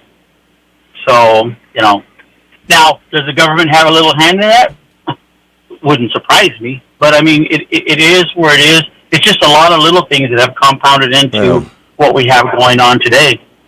I think someone has to be intentional. I don't think it's coincidence it's happening now and didn't happen a year ago. No, I'm not saying that they don't. I mean, I'm with you, but there are also other factors that do play into what's going on there as well. Our government, I have absolutely no faith in them. I mean, we have a Hitler somewhere in our government because that's what this vaccine is all about. Yeah. It's a vaccine to get it into you, and I'll guarantee you when the booster comes out, they're going to start taking out one race or one type of person at a time. Mark my words. And that's not conspiracy. That's just Hitler. I mean, I happened to meet a doctor over the weekend who actually got a hold of a vaccine and, if you will, took it and dissected it, I guess would be the right word or not. And the crap that's inside that thing is just amazing. Well, and now all of a sudden TB is starting to make a comeback. I didn't know that. Yep. Okay. Just keep an eye. I think there's a lot to keep an eye on right now, and I think it's all worthy to keep an eye on it for sure. Yeah, but shutting down another pipeline, come on, this man is just hell bent on destroying us. I mean, he's going to try to serve us right on the platter to China. I don't know what, and then you hear the theory, that the Democrats don't care what I think we talked about this today, or I was talking with somebody else, where the Democrats don't give a damn about their polling thing. They don't care if they get wiped out. Yeah, they don't. That's obvious. Yeah. Look at Obamacare. They went out on a bang with it, but I think I told you, 11 years later, Obamacare still is a name and still exists. Still never did anything it was supposed to. It doesn't work. It didn't. Doesn't work. Just made it more expensive. Hey, I got to run, my friend. Okay, you guys have a great day. Johnny, you take care. All right, you too. All right, we'll be right back. Time for some smart saving. Give the gift that lights up their future.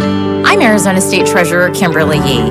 This holiday season, give the gift of education by opening an AZ 529 Education Savings Plan. You can invest with as little as $15 a month, and anyone can give. parents, grandparents, aunts, uncles, anyone. Visit az529.gov today and give the present of a brighter future.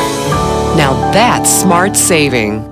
Are you struggling to find quality employees? Tired of placing the same old Sunday classifieds or getting lost in the online job boards and getting the same results? Then you need to call us today at 344-4980 and put radio to work for you.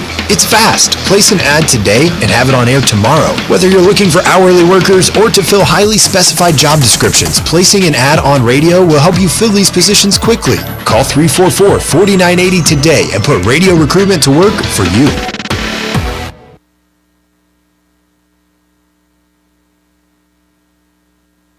Spectrum Mobile is reinventing wireless again. Get unlimited on 2 Plus lines for $29.99 a month per line. No contracts, no added taxes or fees. Includes nationwide 5G. Save up to 60% with Spectrum Mobile. Get unlimited on 2 Plus lines for $29.99 a month. Call 855-438-2999 or visit a store near you. Offer valid for new customers on 2 Plus unlimited lines. Spectrum Internet required. Savings based on 2-line comparison of unlimited plans among major national carriers as of 9/20/21. Prepaid excluded. Restrictions apply.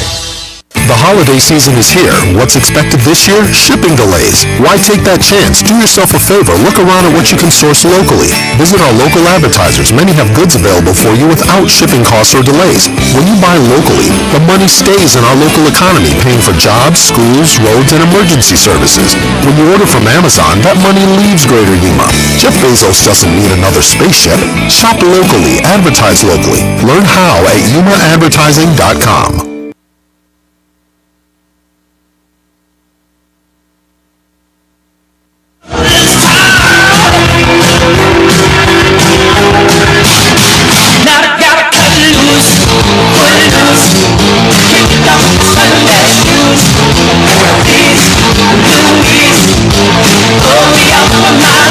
AM 560 KBLU, Russ Clark with you. Johnny is in studio. I'm still here. And we have a caller. You're on the air.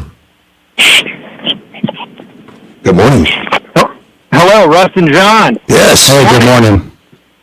Hey, thanks for having me again. This is Sean, back by popular demand. There you go. I like that.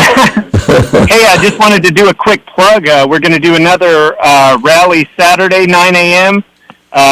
It's the Rally for Medical Freedom. We're popping up at 4th Avenue and 24th Street this time in the smoke shop. I believe it's the northeast corner. 9 a.m. Saturday. Okay, and 24th and 4th, oh, that's Fry's right there on the north. Oh, that's, yeah, right that's a southeast, Fry's. northeast. Okay, yeah. And we're mixing it up, and yeah, we had a great turnout last time. Thank you for everyone who showed up. I got to meet a lot of people. We had Jazz Miller out there with his signs, talking to local businesses, and it was just a fantastic group. And how many people do you think you ended up with out there, Sean? You know, I didn't end up counting heads. We had kind of people, it was kind of a free flow. It was fluid, but I got to guess maybe 30. Okay, that's a good group. Would be my guess at the Apex. Mm-hmm. And yeah, we were out there for an hour and a half. I think everyone was feeling the energy, and it was good. And yeah, I also made a Facebook group. I wanted to plug that as well. It's Yuma Against Mandates. It's a brand new Facebook group. You can find us on there, and that'll allow us to communicate, further on Facebook as well, social media. Yeah. Plus, it'll expose you to the FBI, and everybody else will come raid you, and you'll get to meet James O'Keefe. Exactly. Yeah. Well, I want to get them all the information, so and then we could further get together behind bars. There you go. That's exactly right. But I appreciate what you're doing. And John, you going to be out there Saturday? I'm going to try to make it. Yeah, I'm going to try to make it. I don't know what's on my schedule, but if I'm not tied up, I'm coming over, man. Oh, that's great. Great to hear it. Thank you so much for helping me spread the word. I appreciate it. All right, Sean. You take care. Bye-bye. Bye-bye. And so it sounds like they're going to be at that smoke shop area that's right there in the corner that used to be Audio Einstein. So they're going to be right there at that smoke shop on 24th and 4th. Yeah. That'd be nice to see him. And he sounds upbeat and enthusiastic about it. That's good. That's good. Yeah, it started a small movement, and now it's growing. And who can't be against medical freedom, right? Medical freedom sounds great. Hey, before I go, because we're around it, have you heard of Elf on the Shelf? You know what Elf on the Shelf is? Yeah. There was a judge in Georgia that banned it. How dare he? Well, he said he's tired of living in Elf on the Shelf tyranny. Not looking forward to the elf forgetting to move and causing your kids emotional distress. I'm a public servant. I will take the heat for you. My gift to tired parents. Now, he's doing it as a tongue-in-cheek. Yeah. You know, but Elf on the Shelf. I agree, man. You forget to move that elf. Yeah, the kids get upset. I don't know. Maybe it's not real. I don't know. We'll see. I never heard about it until my granddaughter. Mm-hmm. I said, well, what's that all about? Yeah, the kids like it. They do. Mm-hmm. I don't know how long it's been around, but I guess it's one of those things supposed to watch you if you're naughty or nice. So I guess the kids don't like it if they, a little naughty. We'll be back tomorrow. AM 560 KBLU. You may be right. I may be crazy. From the 1 hour air conditioning and heating studio, this is News Talk 560.